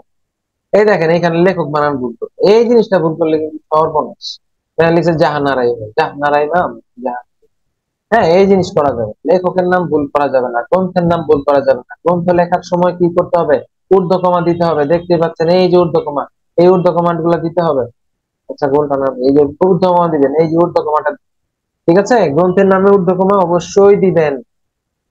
গেল। এরপর দেখেন এই যে 8টা ধাপ বলছিলাম আমরা, 8টা ধাপের প্রথম ধাপ আপনাদের জন্য লিখে দিচ্ছি। দেখেন প্রথম ধাপ কি? সাধারণ পরিচয়। মুক্তিযুদ্ধ ভিত্তিক গ্রন্থ হলে মুক্তিযুদ্ধ ভিত্তিক গ্রন্থ, ভাষা আন্দোলন ভিত্তিক গ্রন্থ হলে আমরা ভাষা আন্দোলন ভিত্তিক গ্রন্থ বলবো। হ্যাঁ, এবং এই গ্রন্থটা সামান্য পরিচয় দিয়ে দিই। তারপর হচ্ছে আমরা দ্বিতীয়তে লেখকের পরিচয় দিব। হ্যাঁ, লেখকের পরিচয় দিব, যেমন জাহানারা ইমাম কি ছিলেন, উনি কত সালে। এবং আরেকটা জিনিস, লেখকের সবচেয়ে ভালো হবে লেখকের যদি ব্রাকেটে যদি লেখকের জন্ম মৃত্যু সাল দিয়ে দিতে পারেন। ঠিক আছে? এই যে জন্ম মৃত্যু সাল দিয়ে দিবেন, জাহানারা ইমাম 1929 থেকে 1994, এই এই দিয়ে দিবে। ঠিক আছে? এটা মনে রাখতে পারলে ভালো, অনেক ভালো, এই খুব ভালো একটা ইন্টারেস্ট পাবে। এরপর হচ্ছে লেখকের পরিচয় দিবেন। হ্যাঁ, এই যে মুক্তিযুদ্ধ চেতনাকে লালন করে আজীবন বিচারের দাবি সরকার ছিলেন, এগুলা লিখবেন। এরপর হচ্ছে 3 নাম্বার, 3 নাম্বারে আমরা প্রেক্ষাপট লিখবো, এরপর কাহিনী শুরু করবো। এখানে বেশি সংক্ষেপে হয়েছে, যিনি লিখেছেন আরো একটু বিস্তারিত হবে। এই যে এই গ্রন্থের উদ্দেশ্য ছিল বাস্তব চিত্র তুলে ধরা, এই সেই এগুলো প্রেক্ষাপট দিবেন। 4 নাম্বারে গিয়ে আচ্ছা আচ্ছা, 3 নাম্বারে কাহিনী নয়, সরি, 4 নাম্বারে গিয়ে কাহিনী দিবেন। 3 নাম্বারে প্রেক্ষাপট দিবেন, যে কেন এখানে কি হয়েছে, এর মূল উদ্দেশ্য কি ছিল, যে এই গ্রন্থটা জাহানারা ইমাম কেন রচনা করেছেন, এটা দিবেন। হ্যাঁ, তারপর হচ্ছে কি দিবেন? 4 নাম্বারে দিবেন চরিত্র, কাহিনী। কাহিনী একটু তুলে ধরবেন, এত ছোট দিলে হবে না, আরো বড় করে তুলবেন। চরিত্রগুলো লিখবেন, কারা কারা চরিত্র, এই যে গুরুত্বপূর্ণ চরিত্র রুমি, তাই না? এগুলো দিবেন, কে কে ছিল এগুলো দিবেন, অন্যান্য গ্রন্থে কারা কারা থাকে এগুলো দিবেন। তারপর দেখেন 5 নাম্বার হচ্ছে জীবন, মানে জীবনে কিভাবে প্রতিফলিত, সেটা আমি নামকরণ করেছি জীবন প্রতিফলন। মানে হচ্ছে এই গ্রন্থটা আপনার জাতির, আপনার নিজের ব্যক্তিগত জীবনে কিভাবে প্রতিফলিত হতে পারে কিংবা হয়েছে, সেইগুলো আমরা দিতে পারবো। এই যে এইটি একটি আত্মজীবনীমূলক মুক্তিযুদ্ধের দলিল, এটা যে দলিল, এই জাতির ইতিহাস যে সমৃদ্ধ করেছে সেগুলো লিখবেন, জাতির ইতিহাস সমৃদ্ধ করেছে এই দলিলগুলো। আচ্ছা, এরপর হচ্ছে 6 নাম্বার, তুলনা। তুলনা করবেন। এই যে দেখেন আনিসুল হকের মা সেলিনা হোসেনের হাঙ্গর নদী গ্রেনেড, এই দুইটা থেকে এই দুইটার সাথে কিন্তু এই গ্রন্থের মিল পাওয়া যায়। তবে আমি বলবো যে এই দুইটা আসলে তুলনাটা ভালো হয় নাই। যেমন ধরেন এই গ্রন্থটা তো 71-এর দিন, কি যেন, দিনগুলি, হ্যাঁ 71-এর দিনগুলি, তাহলে এটা একটা দিনলিপি, তাই না? যেমন ধরেন আপনি লিখতে পারেন যে মূলধারা 71। হ্যাঁ, মূলধারা 71-এর এই টাইপের একটা বই, এটার সাথে তুলনা করতে পারেন, যে এটা প্রায় এইরকম, এই তুলনা করতে পারেন। অথবা কোন একটা এই বিদেশি রাইটারের গ্রন্থ, যেমন ওই যে অ্যানা ফ্র্যাঙ্কের যে ডায়েরি, ওইটার সাথে তুলনা করতে পারেন। আমরা জানি দ্বিতীয় বিশ্বযুদ্ধে অ্যানা ফ্র্যাঙ্ক একটা ডায়েরি লিখছিল না, ওই ডায়েরির সাথে তুলনা করতে পারেন। হ্যাঁ, তাহলে 6 নাম্বারে আমরা তুলনা করবো। 7 নাম্বারে কি করবো না, 7 নাম্বারে নামকরণের সার্থকতা তুলে ধরবো, মূল্যায়ন করবো, গ্রন্থের মূল্যায়ন করবেন। এই যে গ্রন্থের নামকরণ অত্যন্ত যথাযথ। তারপর হচ্ছে সরাসরি এই যে দিনগুলির সরাসরি বিবরণ। হ্যাঁ, রুমির পরিণতি, এই যে দেখেন আপনি কিন্তু কিছু মূল্যায়ন করছেন। দেখেন এই প্রথম লাইনে রামকরণের কথা লিখছেন, দ্বিতীয় লাইনে মূল্যায়ন করছেন যে রুমির পরিণতি কিন্তু ভিন্ন হইতে পারত, কিন্তু বাস্তবতার নিরিখে লেখক কি করেছেন, যুদ্ধের নির্মমতা তুলে ধরেছেন। ঠিক আছে? এরকম আপনি নিজের বক্তব্য বা মন্তব্য মূল্যায়ন করবেন, সাহিত্যিক মূল্যায়ন করবেন। এরপরে 8, লাস্টে শেষ প্যারাটা খুব ভালো মতো লিখবেন। এই দেখেন গুরুত্ব, সাহিত্যিক ঐতিহাসিক গুরুত্বের কারণে 71-এর দিনগুলি শুধু একটি গ্রন্থ নয়, শুধু একটি গ্রন্থ নয়, এটি মুক্তিযুদ্ধের চেতনার অন্যান্য স্মারক। এই যে এইভাবে দিয়ে শেষ করবেন। হ্যাঁ, আশা করি বুঝাইতে পারলাম। হ্যাঁ, তাহলে 8টা, চলেন আরেকটা দিয়ে 8টা বুঝে ফেলি। দেখেন এই যে প্রথমে প্রথমে শিরোনাম লিখবেন, নাম লিখবেন, লেখকের নাম লিখবেন। এরপরে যদি প্রকাশকাল মনে থাকে তাইলে লিখবেন, না মনে থাকলে লেখেন। এরপরে দেখেন এই যে এই প্রথমটা যেন কি বলেছিলাম, প্রথমটা হচ্ছে গ্রন্থের বিবরণ, তাই না? গ্রন্থের বর্ণনা, যেটা কি ভিত্তিক গ্রন্থ, এই যে ভাষা আন্দোলন ভিত্তিক। এরপরে দ্বিতীয়টাই দেখেন লেখকের পরিচয়। এই যে লেখক হারুন হাবিব, তিনি কি সাহিত্যিক, সাংবাদিক, এগুলো তিনি কি নিয়ে তার যেই ক্ষেত্রটা কোথায় সেটা লিখবেন। এরপরে হচ্ছে কি লিখবেন, প্রেক্ষাপট। দেখছেন এই যে প্রেক্ষাপট লিখছি 3 নাম্বার। 3 নাম্বার আমরা কি লিখবো, 2 নাম্বারে লিখলাম লেখকের পরিচয়, 3 নাম্বারে প্রেক্ষাপট। এরপর দেখ 4 নাম্বারে কিন্তু আমরা কি করবো, এই যে দেখেন 4 নাম্বারে আমরা চরিত্র লিখবো, চরিত্র। তারপরে কিছু কাহিনী লিখবো, এখানে কাহিনী লেখা নেই কিন্তু আপনারা লিখবেন, কিছু কাহিনী সংক্ষেপে তুলে ধরবো। এরপর দেখেন, এরপর হচ্ছে কত, 4, 4-এর পরে কত, 5। 5-এ কি লিখবেন, 5-এ মনে আছে, 5-এ হচ্ছে আমরা কি করব, মূল্যায়ন করবো, তাই না? মূল্যায়ন করবো, 5-এ নামকরণ লিখবো, মূল্যায়ন করবো, এগুলা করবো। এখানে সামাজিক দলিল মূল্যায়ন। এই যে এরপর তুলনা করবেন, 6 নাম্বার এটা, তুলনা হচ্ছে 6 নাম্বার। এরপর কি করবেন, তুলনা কি 6 নাম্বারে ছিল? হ্যাঁ, তুলনা 6 নাম্বার। এরপর নামকরণ মূল্যায়ন করবো। ও আচ্ছা, 5 নাম্বারে ছিল জীবন প্রতিফলন। জীবন প্রতিফলন, জীবন মানে জীবনে কি কি প্রতিফলন হচ্ছে। এখানে আমরা সামাজিক দলিল, জাতীয়তাবাদের বিকাশ তুলে ধরা হয়েছে এগুলা। 7 নাম্বারে নামকরণ মূল্যায়ন করুন, এই গ্রন্থের নামকরণ অত্যন্ত দরকার। হ্যাঁ, এই যে তারপর 8 নাম্বারে আপনার কি লাস্টে ফিনিশিং টানবেন। এই যে দেখছেন, উনি কিন্তু সবগুলো এভাবে লিখছে, শিরোনাম, গ্রন্থের নাম, লেখক, প্রকাশকাল। তারপরে এই যে 1 নাম্বারে কি করছেন, 1 নাম্বারে আমরা তাহলে কি দিব,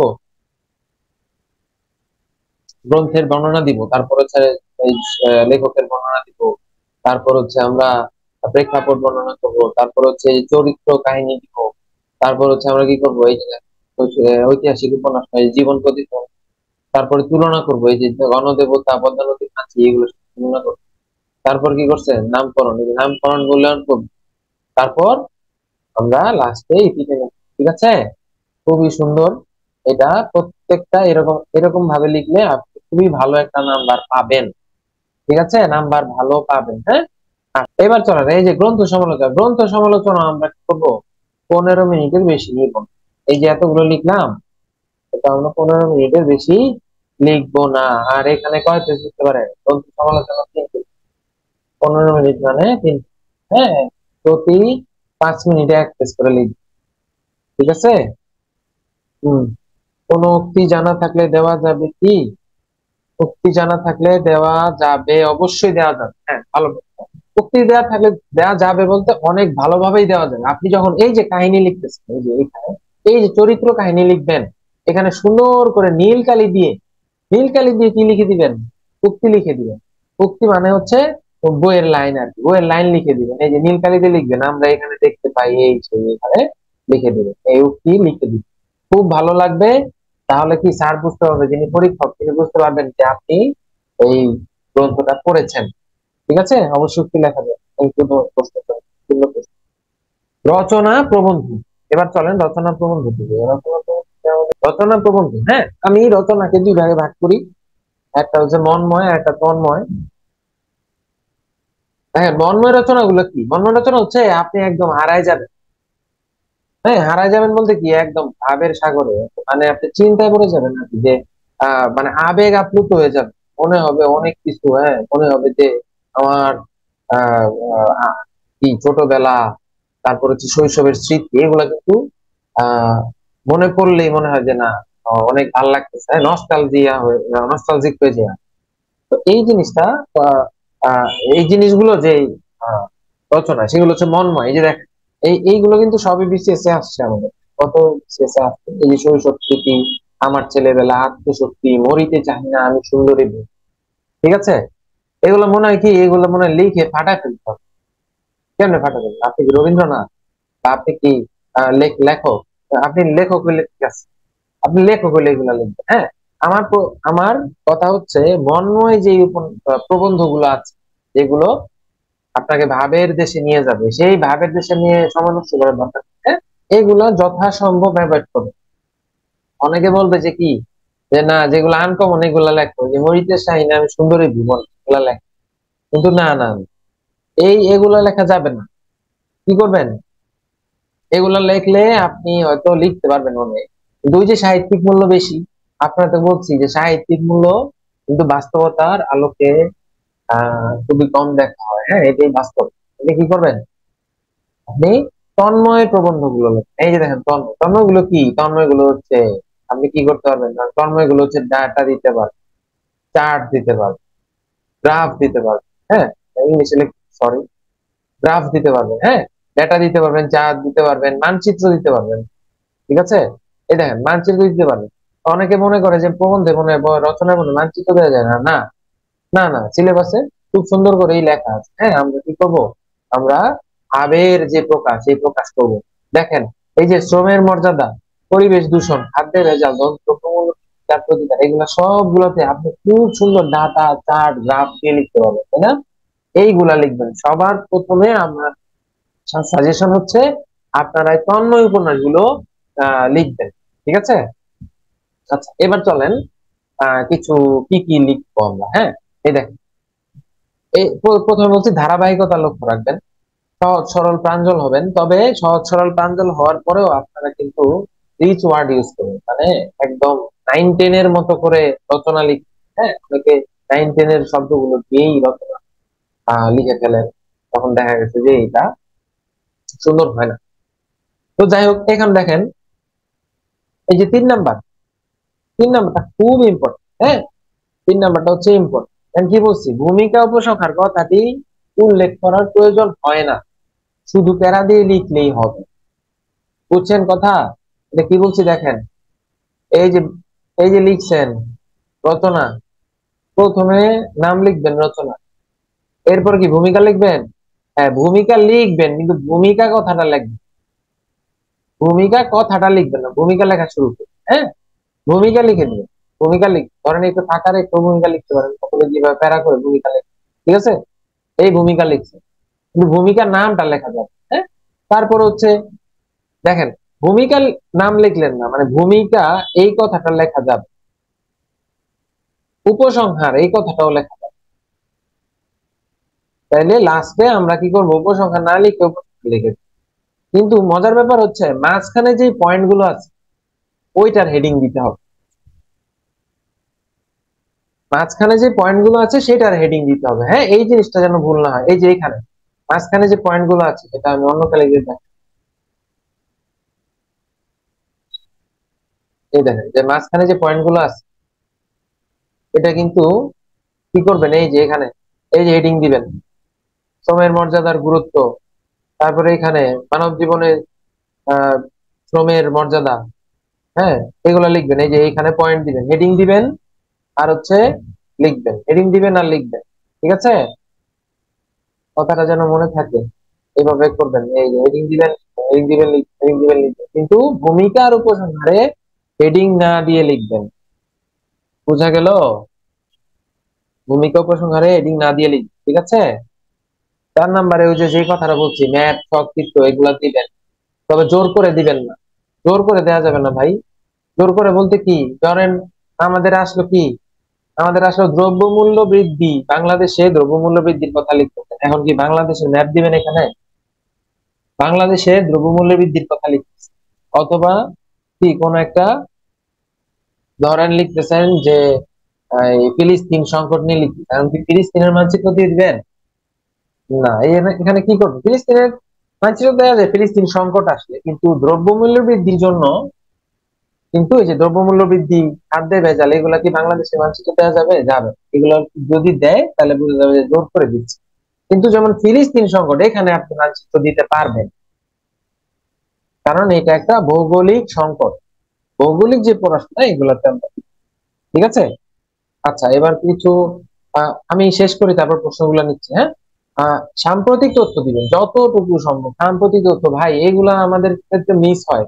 সবসময় আপ টু ডেট থাকবেন, সাম্প্রতিক তথ্য দিবেন। হ্যাঁ, এখন ধরেন আমাদের জুলাই বিপ্লব হয়ে গেছে, আপনি কি কোথায় পড়ে আছেন? হাসিনা সরকারের আমলেই পড়ে আছেন, তাইলে তো হবে না। আপনি যদি ওর মতো করে ওর যেই ডেভেলপমেন্ট এগুলা লিখেন তাহলে কিন্তু আর হবে না। হ্যাঁ, এখন কিন্তু নতুন প্রেক্ষাপটে লিখতে হবে, সাম্প্রতিক তথ্য দিতে হবে, যে ভুলগুলো করে গেছেন সেইগুলো লিখতে হবে। হ্যাঁ, এই জন্য আপডেটেড থাকতে হবে, আপ টু ডেট থাকতে হবে। এরপর হচ্ছে আকর্ষণীয় শিরোনাম, এটা নিয়ে একটু কথা বলবো তারপর শেষ। দেখেন, এটা নিয়ে একটু কথা বলবো, প্রতিটি সংকেতে এখানে অনেকেই লিখতে পারেন, এটা আমার সাজেশন থাকলো। এটা যদি প্র্যাকটিস করেন আপনারা ভালো মার্ক পাবেন। হ্যাঁ, এটা কেউই আমি একটা রচনায় বা একটা প্রবন্ধে তো দেখি নাই। তো এইটা একটু দেখ, এই যে দেখ, এই যে দেখ। আকর্ষণীয় শিরোনাম লিখতে পারেন। দেখেন আকর্ষণীয় শিরোনাম গুলা এই দেখ। ধরেন আপনি সচরাচর বইয়ে পড়ছেন নারী জীবনের শুরু, এইভাবে না লিখে আপনি লিখতে পারেন নারীর ভুবনের সাত কাহন, অথবা নারী ভুবনের সাত কাহন। দেখেন একটু ইউনিক হয়েছে না? একটু ঘুরিয়ে লিখবেন, একটু ঘুরিয়ে লিখবেন। দেখেন এখানে লিখছে বাংলা সাহিত্যে নারী, যে নারী নিয়ে রচনার মধ্যে আমরা তো এইভাবে লিখি বাংলা সাহিত্য। এটা যদি না লিখি, যদি আমরা এইভাবে লিখি রবি নজরুলের কলমে নারী, তো সুন্দর লাগে না? সংবিধানে নারীর অধিকার, কি লিখলেন? সংবিধান কি দিল নারীকে, লিখবেন। ঠিক আছে। তারপর ধরেন ব্যবসা, এই যে রাজনীতিতে নারী, তাহলে কি লিখবেন? রাজনীতিতে নারী লিখে কি লিখবেন? মায়ের হাতে মাতৃভূমি। সুন্দর হইলো না? জিনিসটা আরেকটু কাব্যিক হইলো। কাব্যিক করার চেষ্টা করবেন, ছোট ছোট, বড় না। বড় লাইন কাব্যিক হলে কিন্তু আহ মানে এই হারিয়ে ফেলবে স্যার। হ্যাঁ, তো এই আর কি। তো এখানে একটু দেখে নিয়েন, ঠিক আছে, দেখে নিয়েন। আর এখানে আমি সময়টা বলে দিই। সময়টা হচ্ছে আহ সাধারণত আমরা কি করি, আমাদের পরীক্ষা থাকে 4 ঘন্টা। 4 ঘন্টা পরীক্ষায় বোধ যারা, তাদের তো আবার 3 ঘন্টাও দিতে হয়। তো যাদের জেনারেল যারা, তার 4 ঘন্টার মধ্যে 3 ঘন্টা সব লিখে ফেলবেন 3 ঘন্টায়। বাকি লাস্ট যে 1 ঘন্টা আছে, 60 মিনিট, এই 60 মিনিটে লিখবেন প্রবন্ধ। কারণ প্রবন্ধ হতে আমরা কি জানি? প্রবন্ধ হতে জানি, প্রবন্ধ হতে হচ্ছে 40 মার্কস। তো এটা কিন্তু গুরুত্বপূর্ণ। তো 1 ঘন্টা লাগিয়ে লিখবেন, মনের মাধুরী মিশিয়ে লিখবেন। আর এখানে অনেকে পৃষ্ঠা জিজ্ঞেস করেন, এটা লিখে দিই। 8 থেকে 10 পৃষ্ঠা লিখতে পারেন। হ্যাঁ, 8 থেকে 10 পৃষ্ঠা এটা লিখতে পারেন, 8 থেকে 10। ঠিক আছে, আরো বেশি লিখতে পারবেন 1 ঘন্টায়, আমি এটা আশা করি। আচ্ছা, এখন একটু প্রশ্ন নেই। হ্যাঁ, সবার ক্লিয়ার হয়েছে তো? না হলে প্রশ্ন করেন। এবার রচনায় কি শব্দ সীমাবদ্ধ থাকে? মানে আপনি জানতে চাচ্ছেন যে রচনায় প্রশ্নের মধ্যে শব্দ সীমাবদ্ধ থাকে কিনা? না, রচনায় কোনো শব্দ সীমাবদ্ধতা নেই। আপনি 1000 ওয়ার্ড, 2000 ওয়ার্ড, 3000 ওয়ার্ড যত খুশি লিখতে পারবেন, সময়ের মধ্যে লিখতে পারবেন। এই যে দেখছেন, প্রবন্ধ রচনা করুন, দেখছেন 40 মার্ক। এখানে কিন্তু কোনো অপশন নাই, এখন কিন্তু অপশন দেয় না, বুঝতে পারছেন? অপশন নাই কোনো। এই যে প্রবন্ধ, ইন্টারনেট সংস্কৃতি ও বিশ্ব ব্যবস্থা। তারপরে এই দেখেন সৈয়দ আলী রচিত যে কোনো গ্রন্থ। তারপর হচ্ছে এখানে বন্ধুর কাছে এই পত্র আসতেছি, কাল্পনিক সংলাপ। দেখেন এই যে প্রবন্ধ রচনা, কিন্তু এখানে লেখা আছে কত ওয়ার্ডের মধ্যে, এখানে কিন্তু লেখা থাকবে, লেখা নাই। তো আপনি যত খুশি দিতে পারবেন। এই যে পত্র লিখন, পত্র লিখতে হবে। পত্র লিখন কিভাবে আসে বলেন তো? অনেক ভাবে আসে। পত্র লিখন মূলত সংবাদপত্র প্রকাশের জন্য কয় ভাবে আছে বলেন তো? সংবাদপত্র প্রকাশের জন্য 2 ভাবে। সংবাদপত্রের জন্য 2 ভাবে লিখি, ঠিক আছে? সংবাদপত্রের জন্য 2 ভাবে লিখি। কত? 2 ভাবে। একটা হচ্ছে ডাইরেক্ট, হলো সংবাদ পত্রিকায় প্রকাশের জন্য পত্র, ঠিক আছে? পত্রিকা প্রকাশের জন্য পত্র, এটা কি? এটা হচ্ছে আপনি নিজে নিজে পত্রিকা প্রকাশ করবেন, ঠিক আছে? নিজে হচ্ছে একজন জনগণ, ঠিক আছে? নিজে জনগণ, নিজে জনগণ, জনগণ হয়ে আপনি কি করবেন? সংবাদপত্রের প্রকাশের জন্য পত্র লিখবেন। এই যে দেখেন নিচে, বিক্রয় সপ্তাহ পালনের জন্য প্রয়োজনীয় উল্লেখ করে সংবাদপত্র প্রকাশ করতে হবে। এটা ফরম্যাট। এই সবচেয়ে বেশি মনে রাখবেন, পত্রতে হচ্ছে ফরম্যাট। ফরম্যাট খুব গুরুত্বপূর্ণ। ফরম্যাট খুব গুরুত্বপূর্ণ। ফরম্যাট মিসিং হলে আপনার নাম্বারও মিসিং, ঠিক আছে? ওকে। এই দেখেন এখানে প্রথমে লিখবেন তারিখ, তারপরে সম্পাদক, তারপরে পত্রিকার নাম, তার পত্রিকার অ্যাড্রেস 2 লাইনে লিখবেন। এরপর মহোদয় লিখবেন না, হ্যাঁ, মহোদয় না লিখবেন, বলেন তো? লিখবেন জনাব। জনাব লিখবেন, জনাব। জনাব লিখবেন, জনাব লিখে এরপরে এই যে এটা 2টা লাইন লিখলে বলে ভালো হইতো। ছাত্রবোধ প্রচারিত দৈনিক পত্র চিঠিপত্র বিভাগে নিম্নোক্ত চিঠিটি প্রকাশ করলে কি পার্থ হব? ঠিক আছে, এটা এটা লিখবেন। তাইলে গেল কি এখানে 1 2 3 4 5। হ্যাঁ, এই যে প্রথমে তারিখ লিখবেন, তারপরে সম্পাদক, তারপর হচ্ছে পত্রিকার নাম, তারপরে ঠিকানা, এরপর হচ্ছে জনাব দিয়ে এটা লিখবেন। নিবেদক লিখবেন। এরপর হচ্ছে টাইটেল দিবেন। দেখেন টাইটেল দিতেছে, এই টাইটেল ছাড়া কিন্তু হবে না। পত্রিকায় প্রকাশের জন্য যে পত্র, এটা পত্র, টাইটেল না দিলে হবে না। বৃক্ষরোপণ সপ্তাহ পালন প্রয়োজন। এত ঘোলা দেখছেন আপনারা, কিন্তু বোঝা যাচ্ছে আশা করি। বৃক্ষরোপণ সপ্তাহ পালন প্রসঙ্গ প্রয়োজন, ঠিক আছে? আচ্ছা, এবার দেখেন এই যে পুরোপুরি লিখলেন, হ্যাঁ লেখা পুরোটা লিখবেন, পুরোটা লিখবেন। লেখার পরে আমরা এই যে লাস্টে এই যে 8 নম্বরে এই যে, আচ্ছা 8 নম্বর হচ্ছে বডি, বডিটা লিখলেন। লেখার পরে 9 নম্বরে দিয়ে কি লিখবেন, এই যে মহাদেবপুর জনসাধারণের পক্ষে, হ্যাঁ আপনি যে জনগণ এটা লিখবেন। আর অবশ্যই অবশ্যই 10 নম্বরে কি করবেন, কি করবেন বলেন তো, স্ট্যাম্প দিয়ে দিবেন, খাম দিন। হ্যাঁ পত্রিকার ঠিকানা সম্বলিত একটা খাম দিবেন। এই দেখেন একটা আর একটা ডেমো আছে।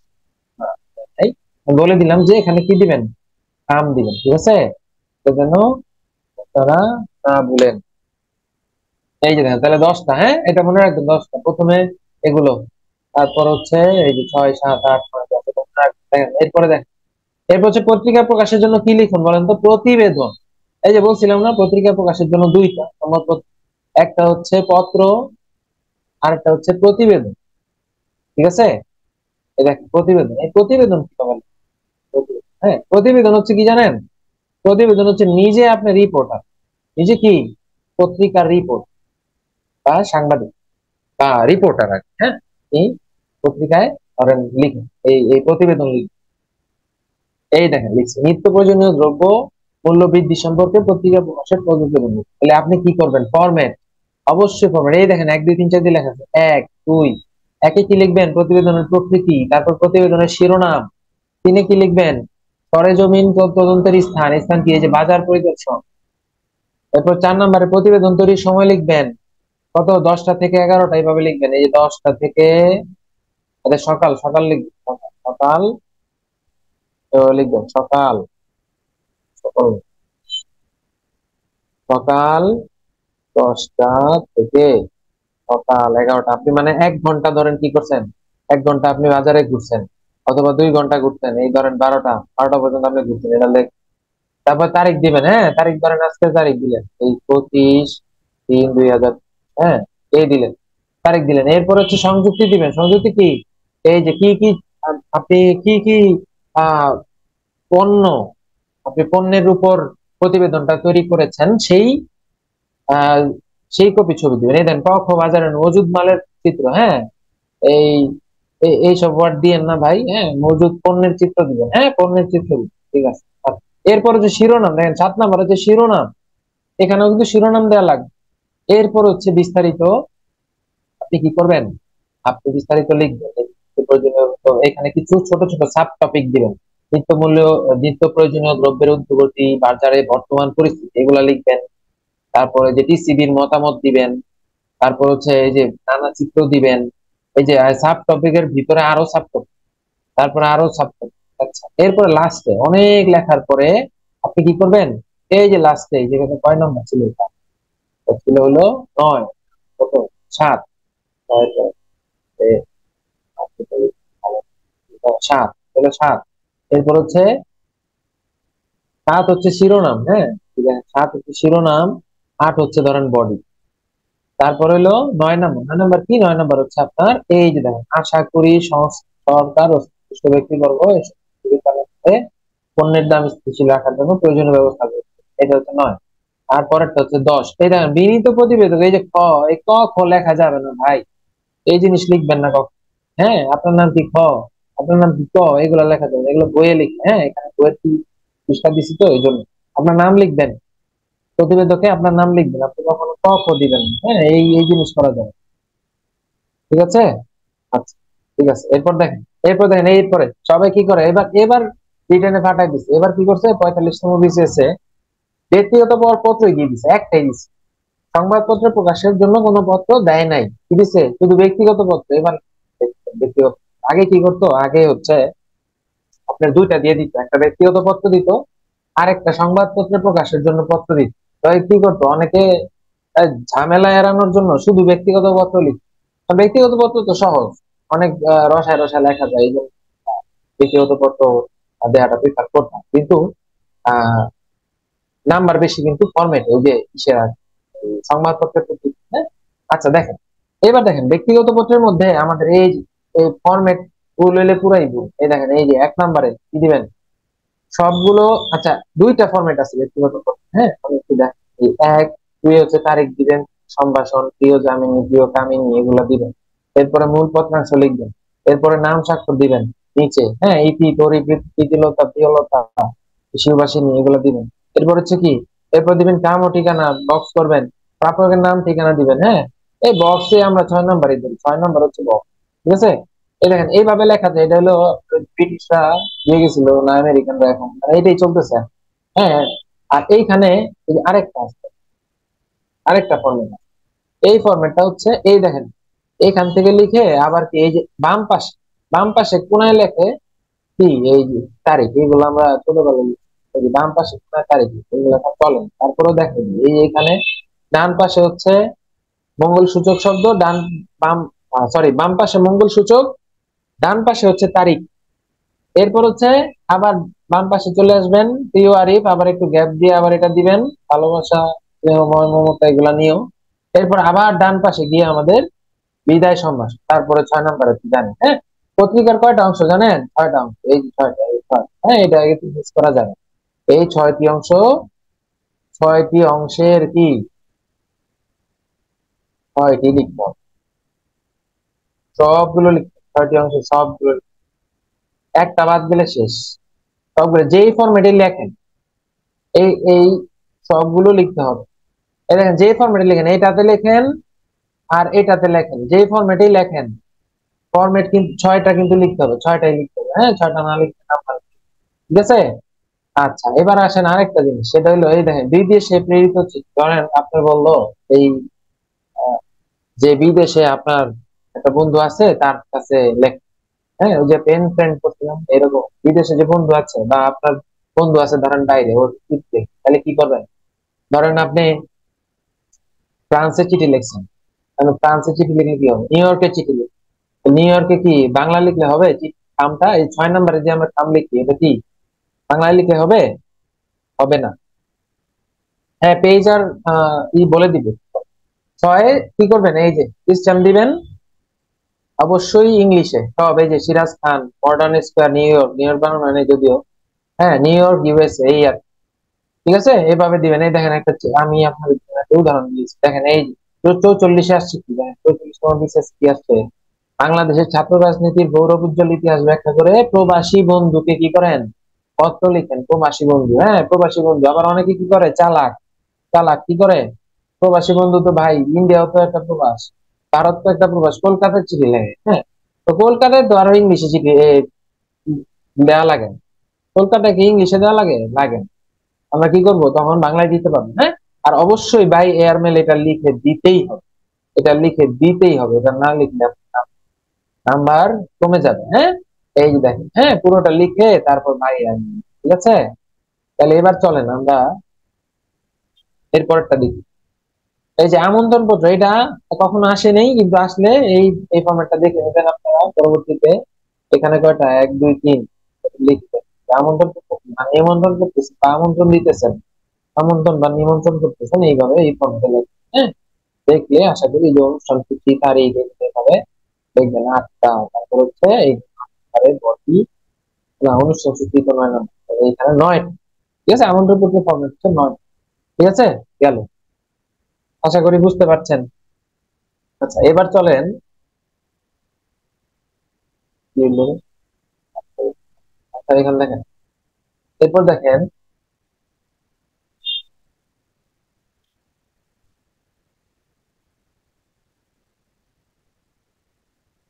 আচ্ছা এইবার দেখেন, হ্যাঁ হ্যাঁ, স্লাইড দিয়ে দিন। এখানে ধরেন কতক্ষণে লিখবেন, ওই যে পত্র লিখন তো 15, পত্র লিখনো 15 মিনিট, 15 মার্কসের জন্য সবসময় 15 মিনিট বরাদ্দ রাখবেন, ঠিক আছে। তো 15 মিনিট লিখবেন, 15 মিনিট লিখবেন। আর হচ্ছে পেজ, পেজ হচ্ছে আপনারা সর্বোচ্চ 2 পেজ লিখবেন, দুই না সরি, সর্বোচ্চ 3 পেজ। হ্যাঁ, 3 পেজ। ধরেন প্রতিবেদন আছে, প্রতিবেদন 3 পেজ, 2 পেজ পেজ, ঠিক আছে। 2 পেজে লেখা ভালো, 2 পেজ উত্তম, 2 পৃষ্ঠা উত্তম, ঠিক আছে। 2 পেজ উত্তম। আর কোথা থেকে লেখা শুরু করবেন বলেন তো? বাম পাশ থেকে শুরু করবেন, বাম, বাম পাশ থেকে, বাম পাশ থেকে শুরু করবেন, পেজটার বাম পাশে, ঠিক আছে।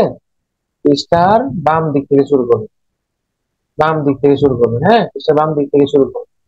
আর হচ্ছে 3 পেজ হলে সমস্যা, 2 পেজ, ঠিক আছে। আচ্ছা, এই আর, তা চলেন আমাদের ক্লাস শেষ হওয়ার time। আচ্ছা, দ্বিতীয়ত পেজ এক পেজে লেখা বাধ্যতামূলক? না, বাধ্যতামূলক না, আপনি 2 পেজে লিখতে পারবেন, কোনো সমস্যা নেই। 2 পেজে লিখতে পারবেন শিমু, আপনি 2 পেজে লিখতে, ঠিক আছে? আচ্ছা, সবাই ক্লিয়ার আশা করি। আমরা পরেরটাতে চলে যাই, সারাংশ আছে কি? এই যে সারাংশ, এই যে, এই যে সারাংশ। হ্যাঁ, এগুলো আসলে কি সারাংশ সারমর্মের মধ্যে আপনি তো এগুলা ছোট থেকে করে আসতেছেন। হ্যাঁ, তো এইখানে আমাদের আহ মূলত আমাদের আমাদের যে লেখার যে দক্ষতা এটা প্রকাশ পায়। হ্যাঁ, এটা দেখে প্রকাশ পায়। সারাংশ সারমর্ম কয় মিনিট লাগবে জানেন? 10 মিনিট। 10 মিনিট সময় নিবেন অন্যান্য গুলাতে। দেখেন, এই 10 মিনিট সময়ের মধ্যে আপনি কি করবেন? 2-3 মিনিট ভাববেন। 2-3 মিনিট এই যে লিখছে না, এই যে অন্তত মনোযোগ দিয়ে 3 বার পড়ুন।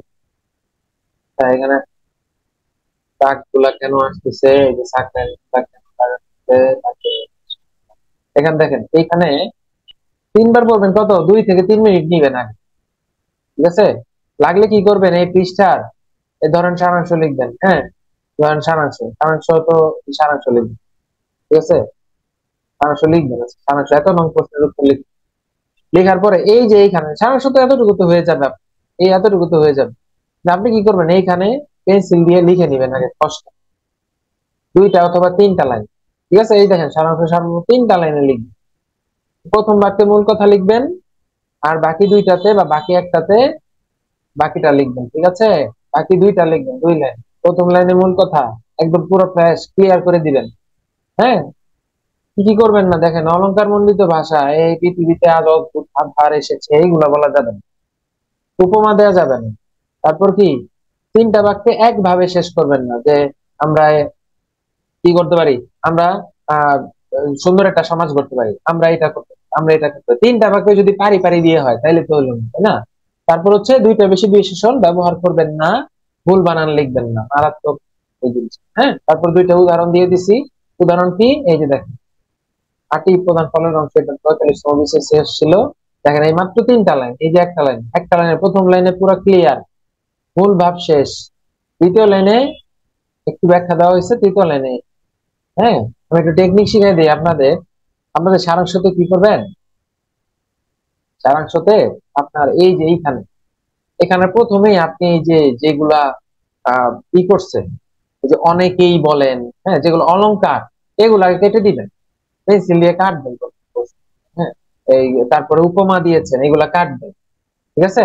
এগুলা কাটবেন। এই যে কুসুম্ব ফুল হইতে, এই যে কুসুম্ব ফুলে আপনি এগুলো কুসুম্ব ফুল তো আর দেওয়া যাবে না। এগুলা কাটবেন, কেটে কেটে দেখবেন কোথায় কোথায় কতগুলো কমানো যায়, মূল ভাবটা বের করবেন। এই মূল ভাব বের করতেই আপনাদের 2 থেকে 3 মিনিট সময় নেবেন, ঠিক আছে? 2 থেকে 3 মিনিট সময় নেবেন। নেয়ার পরে প্রথম বাক্যটা আপনি মূল ভাব লিখবেন। হ্যাঁ, সারাংশ বলেন আর সারমর্ম।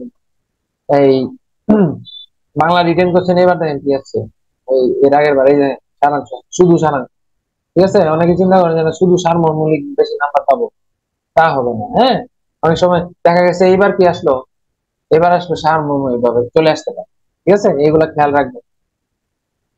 ঠিক আছে, থ্যাংক ইউ। এই মনে হয় আমি শেষ করতে পারলাম। দেখেন বুঝছেন কিনা, আর কোনো প্রশ্ন থাকলে বলেন, আর কোনো প্রশ্ন থাকলে বলেন। ক্লাস শেষ, প্রশ্ন থাকলে বলেন, সবাইকে ধন্যবাদ। দেখেন প্রশ্ন থাকলে বলেন, আমি আছি, ঠিক আছে? ক্লিয়ার কিনা বলেন।